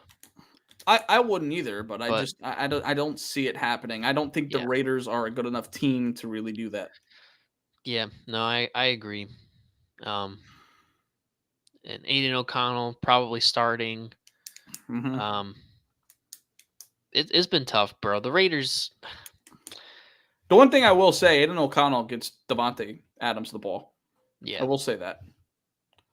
Right. He definitely does. All right, next game here. In my opinion, the biggest game of the week. I don't know, say bro. The second. DeMar You can Hamlin say game. yeah. I was gonna say you can say second biggest. I'm gonna let my bias show. Sure. Dallas Cowboys coming into the link to take on the Eagles. Eagles are 3-point favorites at home. Give me the birds at home. Yep. Listen, bro. It was a tough win in Washington. Another character builder. This is You guys have been building a lot of character this year. Bro, we sure have, bro. We really, really have. Listen, it should speak for something when, you know, Jalen Hurts is rallying the troops back from double digits to win games. While you're dealing with a bunch of adversity as well. It's another week for Kevin Byard to get familiar with the system. I think he'll play a lot better this week. Cam Jurgens' practice window just opened. I don't think he's going to play this week, but he was at practice, so who knows? And Grant Calcaterra might go to IR because he's dealing with a concussion. So, hey, we might see your boy, Albert O, Big Al. We may. See him. We might. Albert Okwe Ibunam. We might see him, bro. Yeah, I like our matchup against the Dallas secondary. I mean, Deron Bland has been playing like an all-pro as of late, which is huge for them. They needed a guy to fill Trayvon Diggs' shoes, and he has done that. Yeah. Hasn't mattered though. Nobody can stop AJ Brown. And even if they contain him, we have Devontae Smith. Dallas Goedert is going to eat against their linebackers. I think the game plan for us, at least offensively, is run at Micah Parsons, run at the front, and set up the pass and the intermediate game, and just try to get our playmakers the ball. Defensively, I think we should do the same thing that we did to Miami. I think we should just be physical. I think we need to mix shit up and make Dak Prescott win the game. Because if we stop the run, Tony Pollard is doing nothing. I don't have faith in Dak Prescott going in there to win a game in that environment. I just don't. And I understand they're coming off of a huge win, nice win off of the bye and stuff. And, you know, Brandon Cooks is heating up and this, that, and the third. But we have the dudes to stop Dallas. Yeah. I do believe that. You know, I mean, Micah Parsons was non-existent last year when we played them in the link. Yep. I think he'll be non-existent again. And another week for Jalen Hurts to kind of get as healthy as he can. I think protecting him at all costs is another huge key. We have to get to the bye, and he has to be like somewhat healthy so he can rest that knee. Yeah. Because bone bruises, all you need is time. Yep. That's all you need. So, you know, we just got to clean up the turnovers because this is an opportunistic defense. Again, they front run turnovers. So if we just come out and execute and don't make mistakes, don't give them chances to turn the ball over and convert in the red zone. We saw a lot of that last week. We converted a lot more in the red zone last week. I think that carries over this week. And yeah, bro, I got the Eagles, bro. At home, prime time. It is Dallas week. Come on, bro. What we talking about? I'm taking Dallas. Of course you are, bro. I'm taking Dallas on that side. No, listen. I'm taking Dallas because I'm not convinced that the Eagles can stop turning the ball over. And when teams turn the ball over against the Cowboys, they fucking dominate. Yeah. That's just my whole thing. Like, I don't think it's gonna. To me, it takes a perfect game. I think Eagles are better than Dallas, but I think it takes a better performance from the Eagles to beat Dallas than I think it does from Dallas to beat the Eagles, if that makes sense. I think it's the other way around. I disagree. I think the Dallas's defense is better on capitalizing mistakes than yours. And I think you guys are going to turn the ball over, and I think Dallas will sneak away with one. I think you guys get back later in the year, though. Yeah, that's fair. I just I don't see us dropping it at home. Anybody but an Eagles fan would say this is probably a pick'em game. It is. I think it is, but I got faith Yeah. that we're gonna get the job done at home. Micah Parsons already talking shit. Dak Prescott already talking shit. They're making their bed. They're gonna have to lay in it. Mm-hmm. We're gonna get to Dak Prescott, and I don't have faith that he can single handedly win the game. That's all. I don't think he'll have to. I don't think he'll have for to. me because Yeah. I do. Sure, we might have 1 or 2 turnovers, and I guess that might be it. But I have faith that Jalen Hurts can overcome that and have us He hasn't yet, win. though. But He hasn't yet. That's my thing. bro, we turned the ball over twice last week, and we're down double digits. He had us come Against the Commanders. Against the Commanders. It's not the first time he led us from double digits this year, though. He's but been doing it. Yeah, but you haven't played Dallas. That's Who my has whole. Dallas played San Fran. They got touched. True, but I don't care, bro. They're getting touched. All right, that's fine. That's fine. We can agree to disagree. That's cool. We're going to agree to disagree, bro. Stay on your side. My whole thing is I just don't think Dak is going to have to win in the game because their defense is going to win in the game. That's what I think he's going to have to. I think All he's right. going to have to. We'll have a You good think game he's getting plan touched? to. Think he's getting touched? No question about it. Right. And listen, bro, this has been the lead up for a couple years now. Dallas saying that they own the NFC East. They're Dak Prescott's 8-3 against the Philadelphia Eagles. Blah blah blah blah blah. Even though there's only been really like 1 or 2 wins that he's had that have really mattered. This game don't matter. Well, it does matter for the division. It does, but I mean, it does. It does matter, bro. With how much time there's left, I don't think it matters that much. Yeah, I know, but like to really separate us in the division, because we'd be up 2. Yep. On Dallas. That's huge. Yeah, don't get it twisted. This is an important game going in the bye, yeah. And I think we understand the opportunity, and we're going to capitalize going into the bye and be sitting 8-1. All right, I respect it. No hate. Just a little bit of hate, but it's no, cool. No, it's no hate. I'm not convinced you can't turn the ball over. It hasn't lost us a game yet. It hasn't, but this team. Well, I mean, it lost us the Jets game, but that's. Yeah. That wasn't the only thing that lost us the Jets game. This defense capitalizes on turnovers like my defense does. Yeah, we'll see. We'll see. I don't know. I think Dak Prescott's going to have to win the game for them, and I don't see it happening. So, all right, cool. Yep. All right, Sunday Night Football. The Damar Hamlin game. Yeah. Buffalo Bills in Cincinnati. Cincinnati Bengals. Sunday Night Football. Yep. We're not going out for this game. We should, bro. We're not doing it. We should. We're not doing it. We're not giving them another chance. We're not. It's not happening. Bro. We have to do it for the culture. No, the culture is bad culture. Bengals are 1.5 This favorites. is the Brooklyn Nets locker room of 2 years ago. That's our culture going into scorecard. We're not doing it. It's a bad idea, and we're not doing it for the Jets game. I'm decided. We're never going out. We should do it. We're never again going out to watch a Jets game. It's never happening again. And if we want to go out, we're going somewhere else. The Bills game, if you want, we're going somewhere else. If we're going out for a Jets game.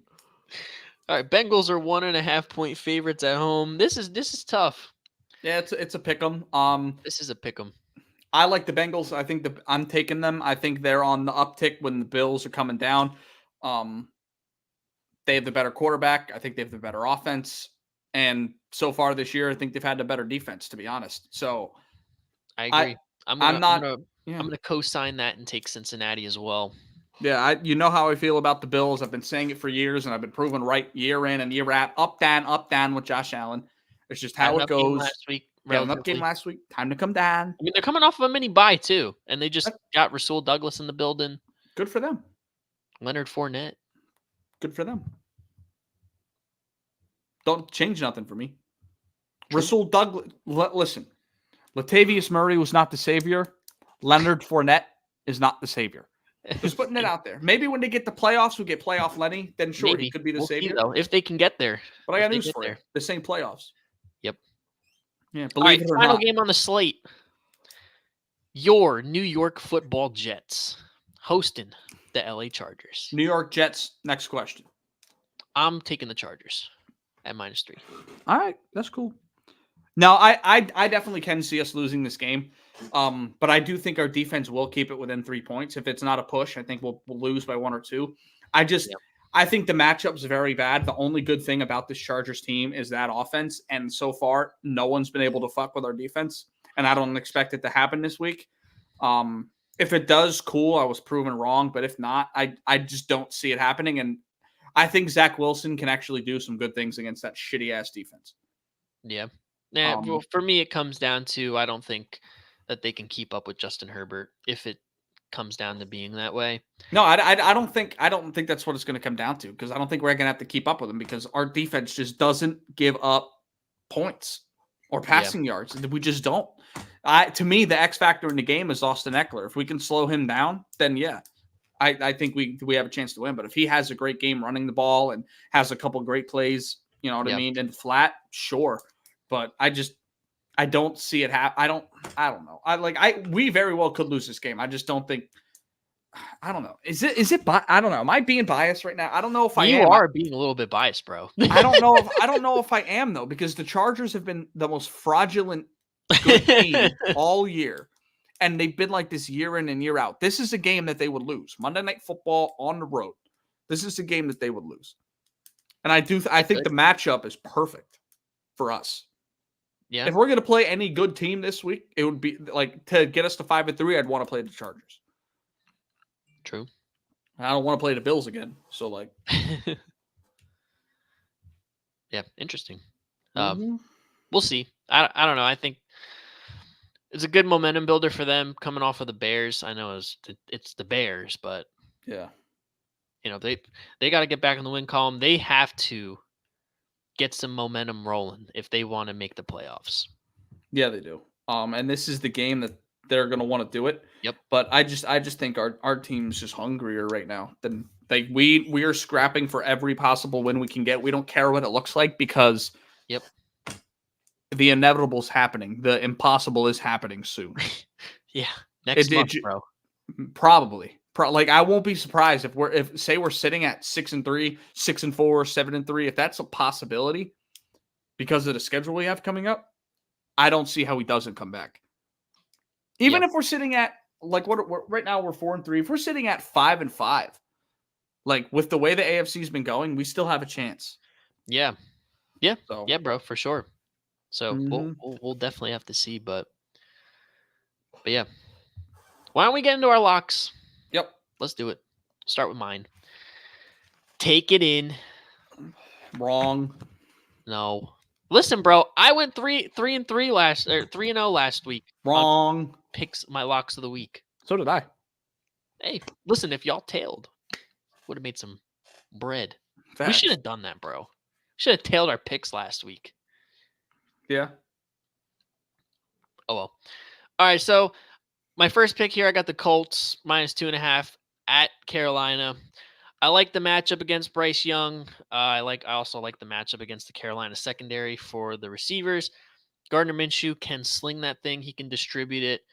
I think they spoiled the Frank Reich revenge game and continue to do their thing. The other one I have, the Atlanta Falcons at home, 4.5-point favorites versus the Minnesota Vikings. Taylor Heineke is a much better quarterback than Desmond Ridder, and I have a lot more faith in that team with he's not like a legit guy, but a serviceable guy. He's Teddy Bridgewater from 4 years ago. Huh? He's Teddy Bridgewater from 4 years ago. Yeah, he's the definition of a bridge quarterback. But Facts. that's all they need, bro. For now, that's all they need. It's anything better than Desmond Ridder, bro. Yep. Honestly. And against the Vikings team, who now lost their starting quarterback and doesn't really have much going for them, starting a rookie, I believe, this week. Yeah. Against a tough defense on the road. I think that has all the makings of a double-digit beatdown. So take the points. Take Atlanta. And my lock of the week, a little bit of a homer pick, I know. Second week in a row, my lock of the week, third -3. This is your third straight pick on them on your top picks. It's my second straight Lock. Yeah. I almost took Absolute lock. Yeah. Mm-hmm. It's Dallas week, bro. I think, like, sure, we talked about it earlier. The turnovers are a concern. I think we can curb that to an extent. I mean, Jalen Hurts did not throw a pick last week. We've been talking about him being Mr. Int Man. I'm not just talking about him. Kenny Gainwell fumbling at the goal line. Yeah, well, get him out of the fucking game, bro. Why is he in the game? Why? He has not done anything good, bro. I don't understand why they keep riding this guy's meat. He's not good. Jeez. He's not, bro. Give it to Swift. Hey, listen, all I'm saying is I tried to tell you this at the beginning of the year. Try to tell y'all. Hey, you and I both. But no, I don't have faith in Dak Prescott winning them this game. It's probably going to be what it comes down to. I think our defense is going to do what they can and stop them. I like Sean Desai. Yeah, he's coming off of a bad game against Washington, but it's Washington. I don't really put so much stock into it. Like playing the Jets, I was pissed because y'all are a good team. Yep. Washington, they just, like, we live in their head rent free for some reason, and their Super Bowl is when they play us. So for some reason they get up to play us and make us look bad. So I don't put too much stock into, like, how bad we look against them. Kevin Byard owns Dak Prescott as well, so that's another thing to look at here. And yeah, listen, they're talking a lot of shit that they better be able to back up, and I don't think they will. That's what them and the 49ers, they talk so much shit. But when push comes to shove, can they back it up? Oh, stop it. Your team was bitching and moaning about that turf until the beginning of this season. I was bitching and moaning about it. They weren't. Yes, they were. All off season. Every other week, I would hear it. A couple players were mentioning about the turf, but not the whole team. A couple of players are mentioning shit about the Eagles with the Cowboys right now. I think we're locked in. We're in a good spot going into the bye.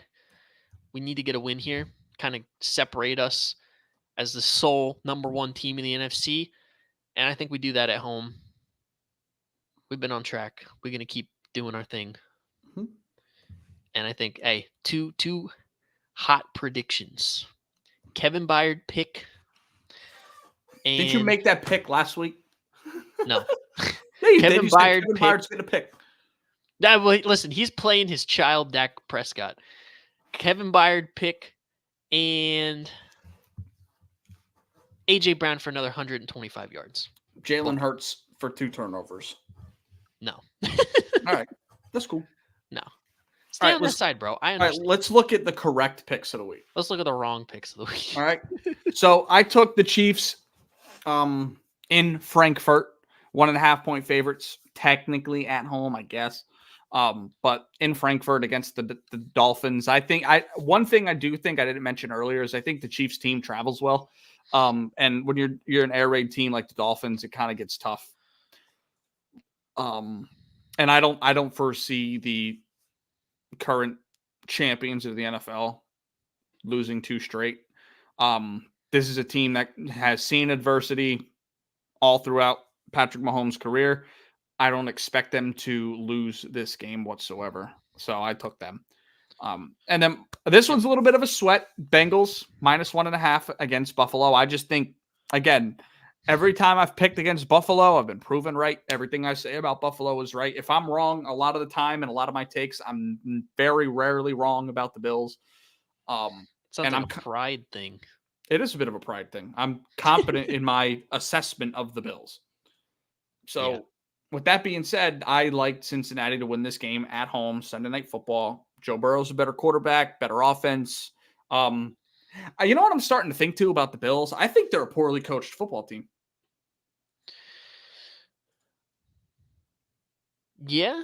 I think they are. I mean, nowadays, it's very hard to win with a defensive-minded coach unless it's Mike Tomlin or Bill Belichick. And I think Sean McDermott is actually causing them some issues trying to play call as defensive coordinator, as a defensive guy. I don't really like that. Like if I'm a defensive head coach, I'm bringing in one of the best offensive coordinators I could possibly get my hands on.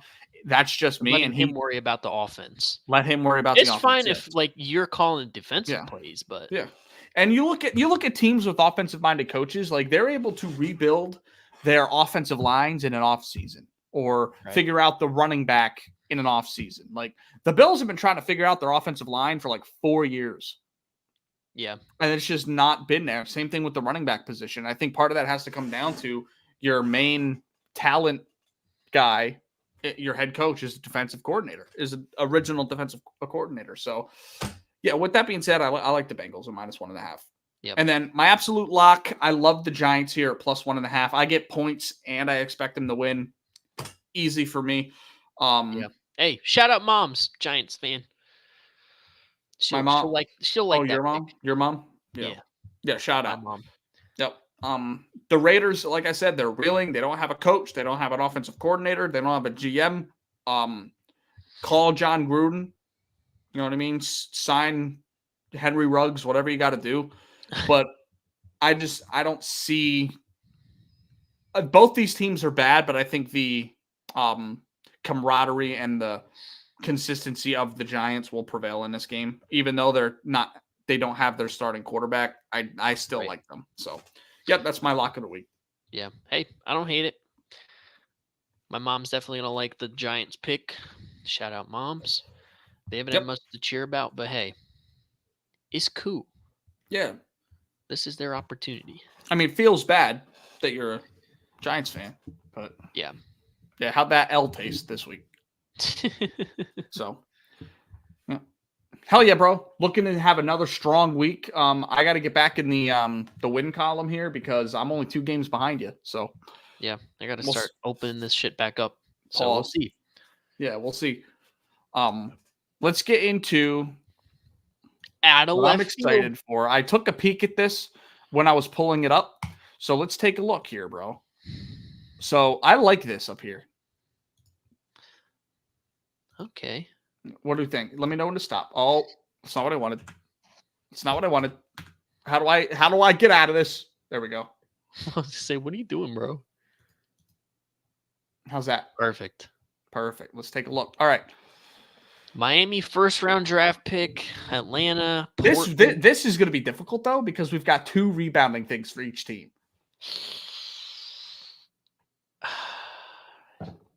An immediate guy that comes to mind for this is Udonis. Right. Because I don't think he's got 10,000 career boards. Alonzo Mourning probably is. I was going to say Alonzo Mourning might. Shaq might. Shaq definitely does. Yeah, but he might be a popular pick there. Probably. First round pick. What about Hassan Whiteside for 10 rebounds a game? He might. We'll keep that in the back of our mind. Yeah. I don't want to hammer that off the jump. Let's get these first round pick guys out of the way. So immediately, I like for the Hawks, Jalen Johnson, who's been playing great basketball for him this season. What do you think? Yeah. Yeah. Select it. It's fine with me. Perfect. 1%. Hell yeah. Yep. And for the Heat, let's take a look at their team. Bam was a 2nd round pick. Jimmy Garoppolo wasn't drafted. Not Jimmy Garoppolo. Yeah, Jimmy Garoppolo. Jimmy Garoppolo hoops. Jimmy Garoppolo's playing great bro. Basketball for the Heat right now. Went to a Super Bowl and an NBA Finals. Golly. Was Tyler Hero a 1st round pick? I don't know. I'm trying to think about like the rest of their team. Like who's Justice on that roster. Winslow was a 1st round pick for them. He's probably popular, right? I mean, he's probably not as popular as Dwayne Wade, but yeah, definitely not. Do we want to just Mario Chalmers might be one. Trying to get my bag. Yeah, I mean, who's gonna remember Justice Winslow now? That's true. Hammer it. Yeah. Nice. Good pull. Who's gonna remember? That's him. That's him in a Hawks jersey. Yeah. Portland first rounder. We got a lot of places we can go with this one. Sam Yeah. Bowie comes to mind. Greg Oden comes to mind. Clyde Drexler. Dame. Greg. Oh, I said Greg Oden already. CJ. I kind of want to make it a little bit. I mean, Shaden Sharp, obviously. Scoot, obviously. Anthony Simons was a second-round pick. Zach Collins was a first-round pick, right? I don't know. That one I don't know about. I think he was. I'm not confident in it. I don't know. Pretty sure he was. Yeah, he was. He was like a mid-lottery pick. Should we send it? Yeah. Good pull. Hell yeah, bro. I think that was the pick swap with Sacramento or Phoenix. Yeah, it might have been. There he is in a Spurs jersey. That's your boy? That's your boy right there? Fantasy points. Shout out Zach Collins. He's not playing tonight, but it's cool. We didn't really need him to. I got like 300 points in fantasy. Doing our thing. Facts.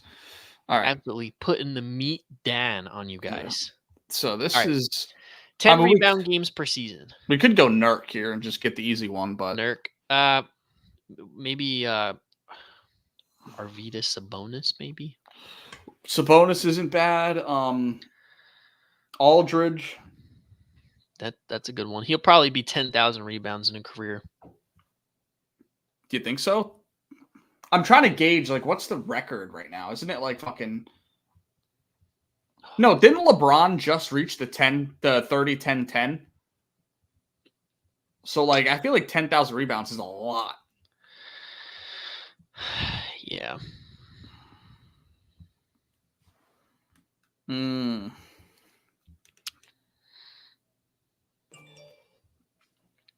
Yeah, bro, I don't know. Yeah, that's tough. Arvydas Sabonis is good. Aldridge is definitely there. Arvydas Sabonis doesn't have 10K rebounds. Nurk doesn't. So maybe a Sabonis for this. Try it. He's the only other. Oh, he only played 7 years.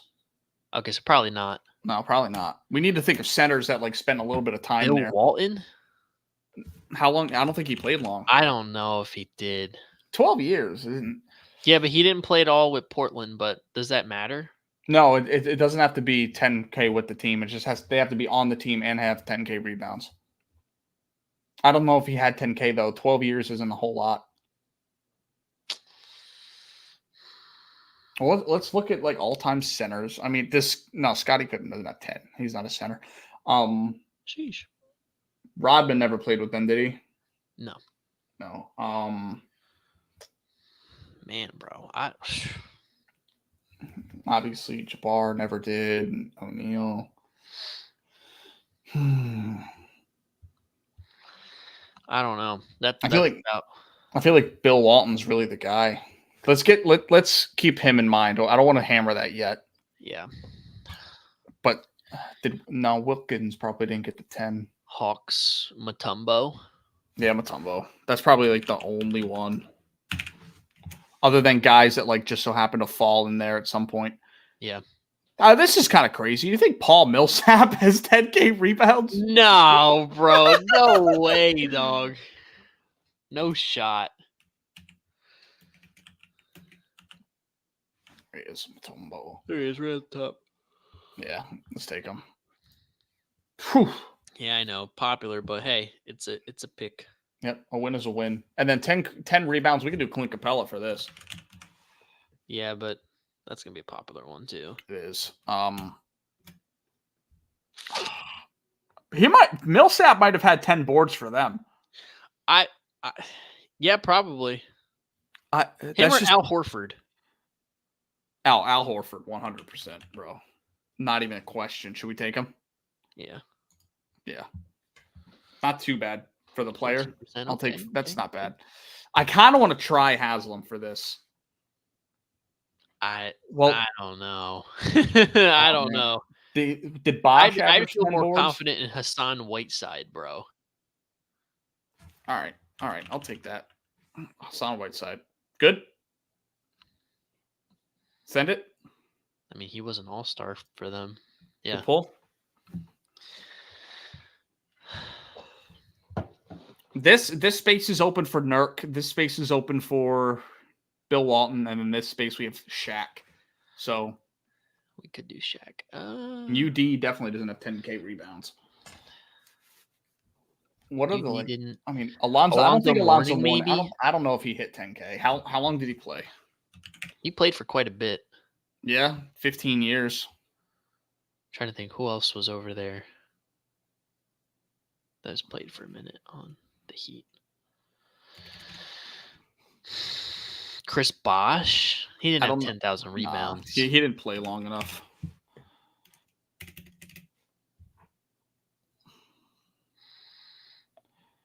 Probably Alonzo Mourning. Yeah, let's go for it. Oh, what? No, then let's just do this then. Since we're already checked. Since we're checked, we'll do that. Should we just pick one for this? I mean, should we try the Sabonis? Doesn't really matter, right? I wouldn't try Sabonis for that. I mean, it doesn't really matter. We can't get them all. Right. I mean, we could just get Nurk for this. Are you sure that he's averaged 10 boards in a season? For sure. Okay. 282. All right. Only 8 guys here. Only 5 for here. It's not a lot. What do we want to look at? Like these, I don't really care to look at, but yeah. Well, what do we miss? We missed on 10K boards for this, so let's do look at that, and then the other one for the Hawks. We can look at that one as well. Mm-hmm. So 10K boards. Oh, this is like all time. Okay. It takes us to this list. Yeah. So 10K board. This is the 10K board list. Sean Marion played for the Heat, right? I think so. Yeah. Sean Marion. Tyson Chandler didn't, I don't think. LeBron. Oh, duh. Oh, my God. Duh. We should talk. Oh, yeah. LeBron casually did it. Miami Heat member. Yeah. Duh. The fuck? That's the biggest bad beat we've had, I think. Like, yep. I don't know. He didn't play for the Heat. There was 5. So who would it be? Like, I mean, Sean Marion played for them. Zach Randolph has 10,000 boards, bro. Crazy. DeAndre Jordan has 10K boards. Crazy. Bill Laimbeer. Bill Walton's not here. Not under 10K? No, he's not here. So it's going to take us to this anyway, so we can look at other teams. I mean, I feel like didn't Portland? No. Yeah, Portland. Yeah, I don't really know. Like, this is... Can I pick... I can't... No, I can't take a team. Tough. Yeah, but, I mean, this is the list. That's it? There's no... You can't scroll on that list? That's it? No, this is all the... Oh, here's teams. So, let's immediately look for, like, all the big time Miami guys? Yeah, like Miami... Here's Miami right here. I don't know who that is. I can't. Oh, Shaq. Shaq. Yep. Can I zoom out on this so I can get all of it? Oh, no, I can't. But, well, hey, this is the list. Sweet. Yep, that's the list. So let's get back into it here. And we're going to move on. Football. Yeah. Hey. Oh. Let's go. Love to see it, bro. Another Eagle line.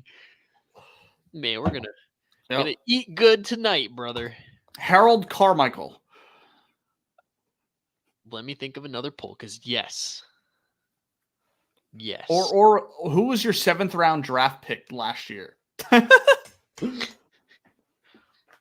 Jordan Mailata might be on that list. Man, only one team who only played for us. That's tough. I mean, I don't know, bro. No, Harold Carmichael did not. He played for the Dallas Cowboys. Oh yeah, he did. That's right. I don't know why he's always the first Eagle that pops into my head, like for everything. Oh, Harold Carmichael. Yeah, Carmichael. Cole Michael. I should know this. Who's played with us for only one team? That's a tough. Yeah. Did Mike Quick play for just us? I don't know. Seth Joyner played for other teams. Reggie. You can literally do Jerome Brown. Jerome Brown. Oh, okay, I'm gonna have to definitely type in Jerome Brown. This guy? Yep, 87 to 91. He passed away. 2%. Rest in peace, Jerome Brown. Arguably had the potential to be the greatest defensive player to ever live. Yeah, I mean, this is obvious. Ray Lewis. That's gonna be a huge one though. Terrell Suggs played for the Cardinals at the end, right? Yeah. Lamar Jackson, obviously. J.K. Dobbins isn't bad.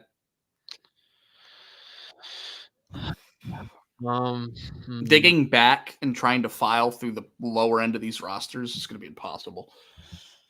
I know. I feel like we take a player like low on their depth chart now. Like, I mean, Gus Edwards, Devin Duvernay, Patrick Ricard.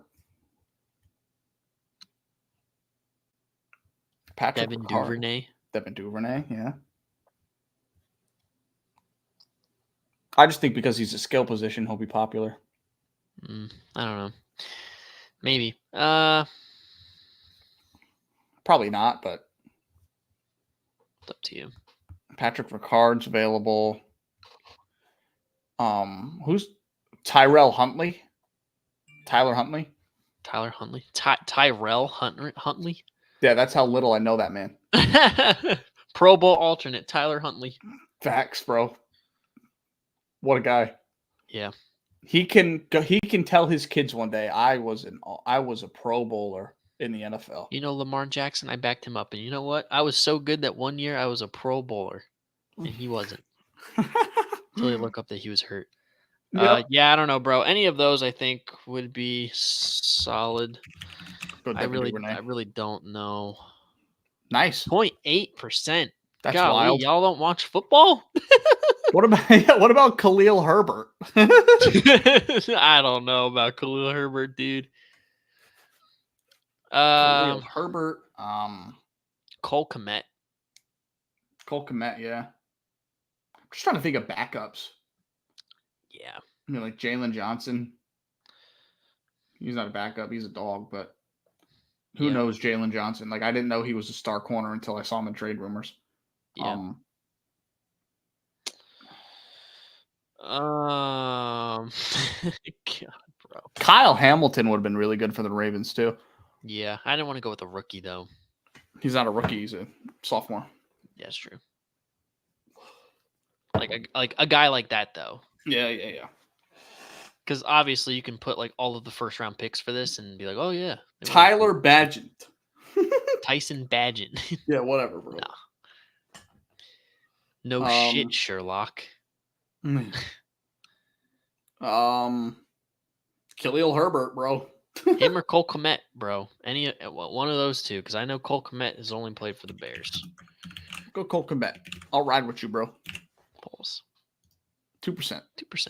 Nice. All right. Now the difficult shit begins. Anderson, right. Anderson, say how. Sendejo. Andrew Sendejo. Yeah, Sendejo. Is there another one? Hold on, wait. Is there another guy? There is another one that was on your roster recently. We're not picking Jalen Reagor. That's not happening. Not happening. Even in this, we're not picking him? Nope. All right. I respect that man. I respect it. Jonathan Gannon.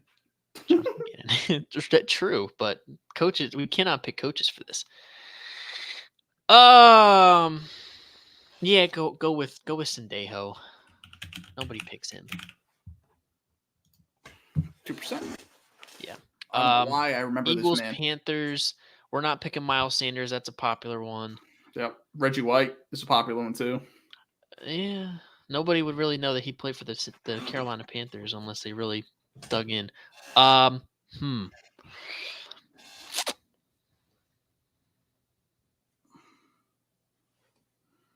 me think about it. Yeah. Let me think about it. What else? Rasul Douglas. He played for Carolina. 2017? Yes. 0.9. Very yo, this is elite right now. Shout This out. is Shout out my fire. dog. He's on this like 15th team. Yep. All right. Killed that shit. Yeah, some of these are going to be difficult. Like what? Bears, Panthers, excuse me? Greg Olsen Greg Olsen played for the Bears?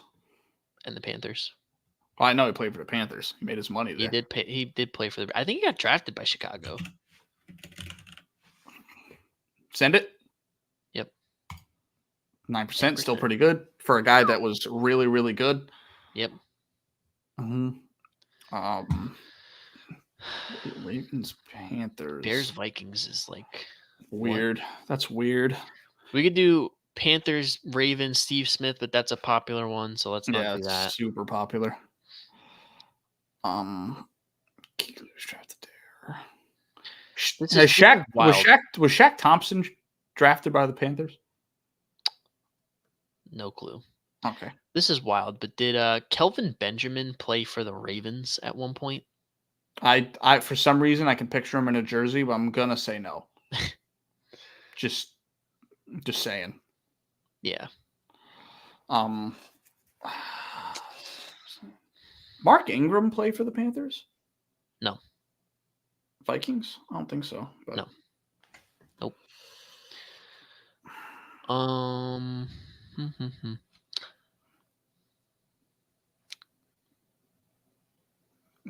No, that doesn't work either.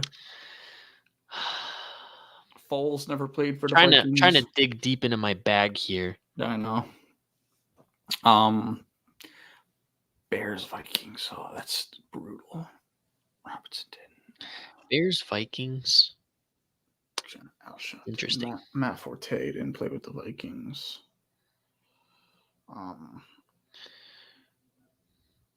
Did Jared Allen play for the Bears at one point? I don't think he did. No, he played for Kansas City and then Minnesota. Yeah. Underrated pass rusher in history. Yeah. Man,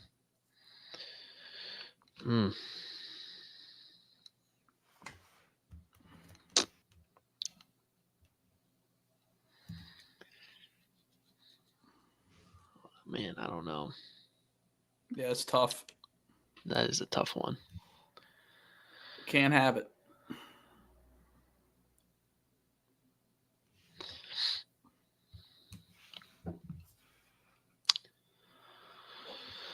All right, Ravens, Panthers. Let me get back on that one. Has Julius Peppers played for the Ravens? I don't. He might. He actually might have. He might have.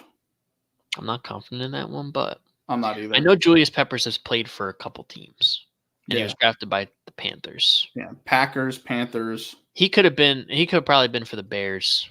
That's all right. That's all right. Did Justin Houston play for the Panthers? No idea. I think he did. He played for the Colts, Chiefs, Ravens.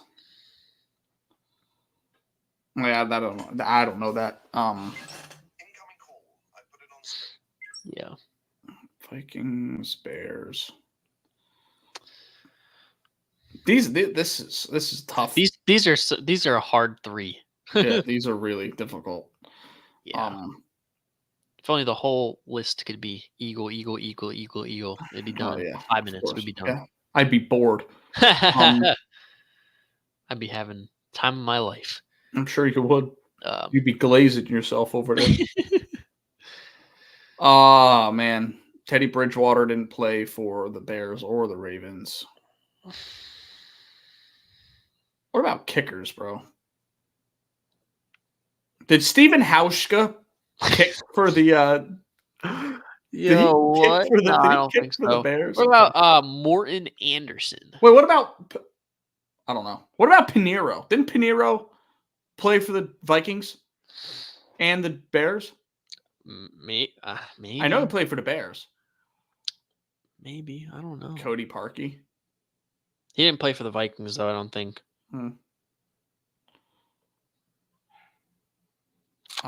Chris Carter. Did Chris Carter play for the Ravens or the Bears? No, Okay. not to my knowledge. Moss didn't. Dante Culpepper, no. Fabre, no. What about Adrian Peterson for either the Bears or the Ravens? No, Either he of those didn't. teams, did he? He didn't. No. Why do I picture him in a Ravens uniform? Because I think you're picturing him in a Vikings uniform. No. Obviously, I know that, but Yeah, I don't know, bro. Bro, I'm stumped. Like, I can't even come up with anybody other than Steve Smith. I feel like we should almost take that at this point, but we're on such a great roll right now. I know. Like, that's like no shit, Sherlock. Yeah. Running backs, bro. Running backs. Jordan Howard, he didn't play for the Vikings. Nope. Matt Forte didn't. Matt Forte retired with the Jets.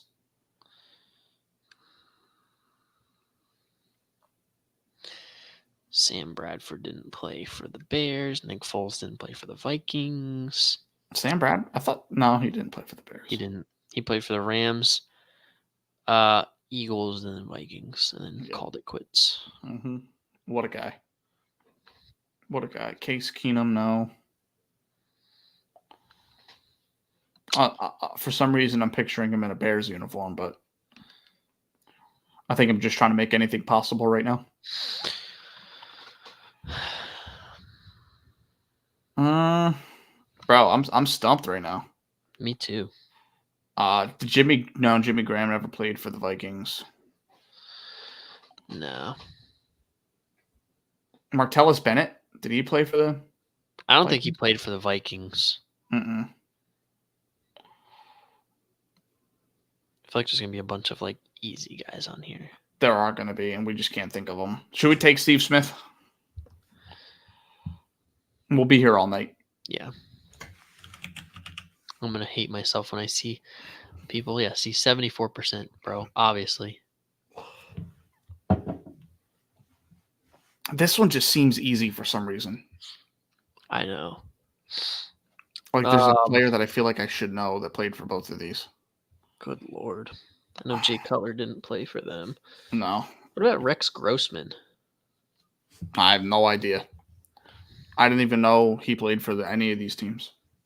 He led the Bears to the Super Bowl in 2000. And let's stop playing, bro. That man was chasing the bus down on the way to the Super Bowl. He was the starting quarterback. Yeah, well, Super Bowl 41. Tyson Bagent is a starting quarterback.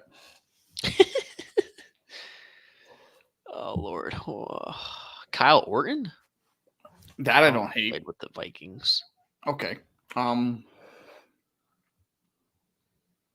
right, let's do the whole Josh McCown, Ryan Fitzpatrick. If anybody was going to play with a combination of those two teams, it would probably be Josh McCown. Yeah, up here. So. Fitz didn't. Fitz definitely didn't play with the Vikings. I don't think he played with any of these three teams. I don't think he did either. It was a long shot. What about Chase Daniel? Did he play for? He played for quite a bit of teams, but I don't think he played for Minnesota. No. Bro, I'm checked. I think I'm checked. Bro, I really don't want to give up. That'd be some bitch shit. That would be, but I'm checked. Oh, man. Yeah, I don't bro. know. I'm checked. Has Allen Robinson hasn't played with the Vikings? No.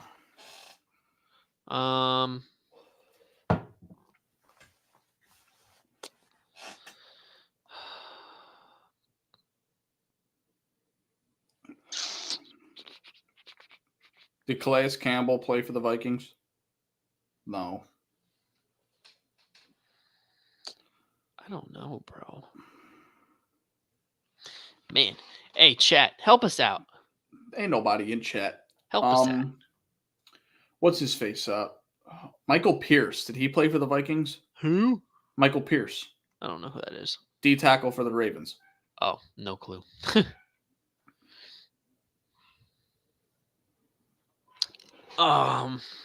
Bro. I I don't know, bro. Did Tom Brady play for the Bears and the Vikings? sure has. Ronald Darby hasn't played for the Vikings, No. nor has Aguilar.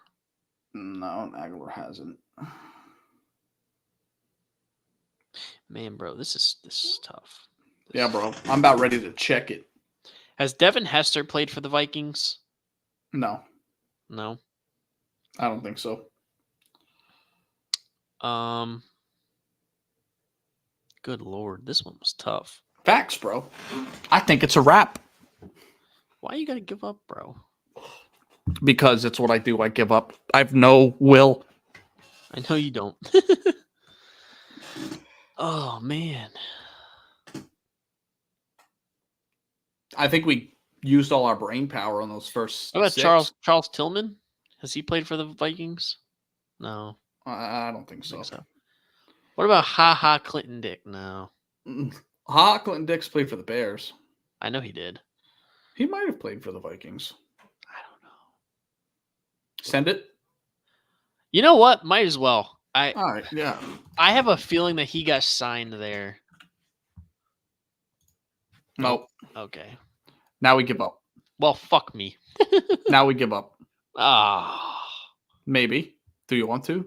I don't I really don't have. give up. I don't, bro. We're not gonna get a good score now because we missed one. Too bad. All right.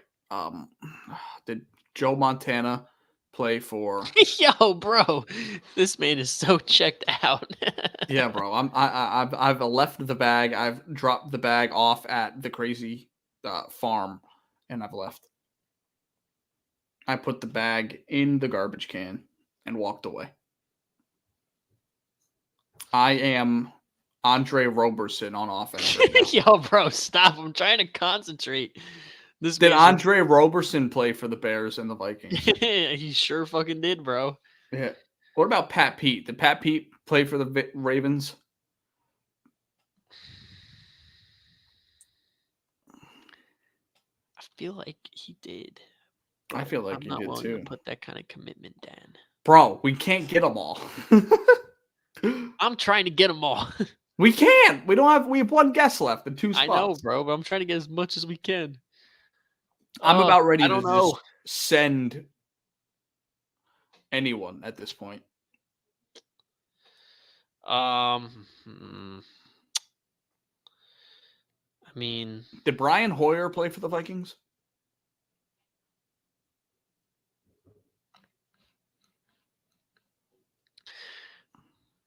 no. Fuck. Your long pause had me excited. This is wild, but Toby Gearhart, Who the fuck He is played- that? Who? back. Toby Gearhart. I don't even know how to pronounce that. I don't think he did. No, for Baltimore. I don't think so though. There he is. 2010, 2015. Oh man, I don't know, bro. Send it. I don't think so. He definitely did not. Oh my god. Jacoby Jones. Did he play for the Vikings? I don't know. I don't know, bro. Did Ben Roethlisberger play for the Did Ray Ravens? Rice play for the Vikings? He might have. I'm willing to commit to that. Someone had to say it. Ray Rice played for the Ravens and the Mean Machine. Facts. Did Adam Sandler play? Or Oh man. I'm curious to think if Tony Banks played for a lot of teams. bro, I don't even know who that is. Quarterback. No. I don't think he played for the Minnesota Vikings though.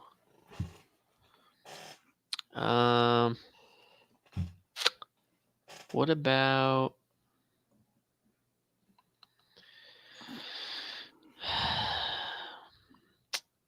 What about You got me. J.R. tripping. Redmond Who? from Baltimore?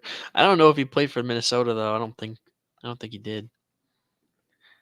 Did I'm Lamar Jackson like play for the so Vikings? far deep in my bag right now, bro. Did Lamar Jackson play for the Vikings? Yes, he did. All right, we're sending it. No. All right. Did Mike Trout play for the Bears and the Vikings? Good Lord, bro. Why can I? What about Did Eric Weddle play for the Vikings at one point? I legitimately think he did. I legitimately think Eric Weddle played for the Vikings. I know he played for the Rams. I know he played for the Chargers, Ravens, and Rams, but I don't know if he played for the Vikings. I don't know. I feel like I would know that one. Did Jeremy Lin play for the Bears and Vikings?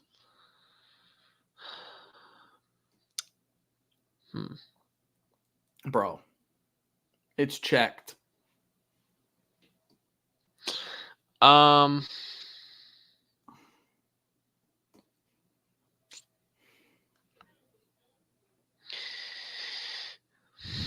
You're really stressing me out. Did Justin Forsett play for the Vikings? Good Lord. Just, oh, man. I don't know. Either put him or Tony Banks, and let's just... Tony Banks down here? Yep. No, he didn't. Cool. All right, so we'll look at the ones that we didn't get. Yeah, we will. God. Because holy shit. That was painful. Never again. Absolutely. Jim McMahon, Cordero Patterson. Oh. Let's go down to all players. Oh. Jared Allen. I did say that, bro. You did. Tried to tell y'all. Bro, like I don't even know who any of N'Keal Harry. I know who he is. Oh, bro, N'Keal Harry. I can't really see the list. Yannick Ngakoue, Alan Page, bro. Can't have that. Bobby Wade. The list that great. Yeah, there's literally no one on here that you'll recognize. I'm telling you right now. Dante Whitner. Oh yeah, that guy. That guy's Dante. No, that's Dante Whitaker. Oh, Whitaker. Okay, never mind. Yeah, he played in 1992 and 1993. Oh yeah, no, it's a little before Dante Whitner's time. I would say so as well. All right, let's take. Was that just an ad for Will Levis getting slimed, bro? I don't know. Oh, look at this. Oh, well, you can't see it, but Zadarius Smith for Vikings Ravens. I was thinking him too. I'm sure you were. It's like, probably not. At some point or another, my brain went over there. Oh, I literally already did this, bro. What am I, crazy? Yeah, bro. Vikings Ravens, bro. I'm so checked. You are. Good Lord. I have a 200-point lead. What are we trying to look at? Bears, Vikings? No, Bears, Vikings, Ravens. Oh yeah, that's right. All right, let's open that up. Good Lord, bro. I'm checked. All right, Randall Cunningham. I said him. Oh, I was thinking of like I cannot picture him in a Ravens uniform. Nope. Oh, damn it. Latavius Murray, the savior. Yannick Ngakoue again. Michael Pierce, bro. Michael Pierce. Oh. Zadarius Smith, yeah. Laquan Treadwell. Mike Wallace. Oh man, Mike Wallace. Scroll up a little bit. I can't really see the list, bro. All right, I'll zoom in, bro. I didn't know it was that deep. Oh, here we go. See a little better. Quadre Ismail. Bro. Oh yeah, I'm really beating myself up over that. I am. Marcus Robinson. Oh, bro. What the fuck? Josh Oliver. Good Lord, bro. We really sold. Yeah, we did. I should have known those too, bro. Yep. Let's look at before we get out of here, let's look at I'm curious to see Ravens Panthers. Okay. Yeah, I'm curious. We know one of them for sure. Well, yeah, Steve Smith, clearly. Randy Baldwin, Bradley Bozeman, Sean Considine. Oh yeah, Mike Jimmy Davis, Clausen, bruh. Hayden Hurst. Justin fucking Houston, Hayden Say that. Hurst, Hayden Hurst. AJ Klein, Man, that's a name. Michael Orr,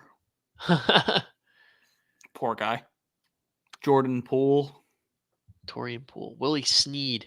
Vinny Testaverde, bruh. Daryl Worley. Well, damn. It's checked, my friend. You are checked. What are you gonna do? But hey, listen, we appreciate y'all for listening this far, watching this far. If you did, Yep. if you didn't, too bad. Sucks to suck. Rewatch it. And yeah, guys, been the Day One podcast. Much appreciated. We love y'all as always. Make sure you like, comment, subscribe, especially comment and especially subscribe. I give a shit about the likes. I just want to see interaction downstairs in the comments. I want to see subscriptions go up because It's free. Yeah, it's free, and I'm starting to get depressed. And if you want to cure my depression, you can do that. And you know what I mean. You can Listen, make if a you small subscribe, change. Kyle will pay you $1 to subscribe. That no, I won't. Do that. I won't do You that. want to see the sub numbers drive up? Hey, listen, ladies and germs, my man Kyle right here will pay you $1 for every time you subscribe to the Day One podcast. I would rather you also unsubscribe than I pay $1 out of my pocket right now. Okay, maybe when I'm rich and famous and on ESPN, I'll spread love back to the Day One podcast. Sheesh. But listen, I got much love for y'all. Thank you so much for listening. Make sure you tell a friend to tell a friend. Whether you're on a boat, bus, plane, space shuttle, pirate ship, moped, Ground bunker. yeah, moped, mine cart, whatever you're on, you can get internet anywhere. So make sure you lock in, tune in, 5G. pay attention. Yeah, 5G, bro. Cricket wireless is cheap nowadays. All right, so make sure you lock in. I'm Kyle. That's Anthony. See y'all next week. Peace.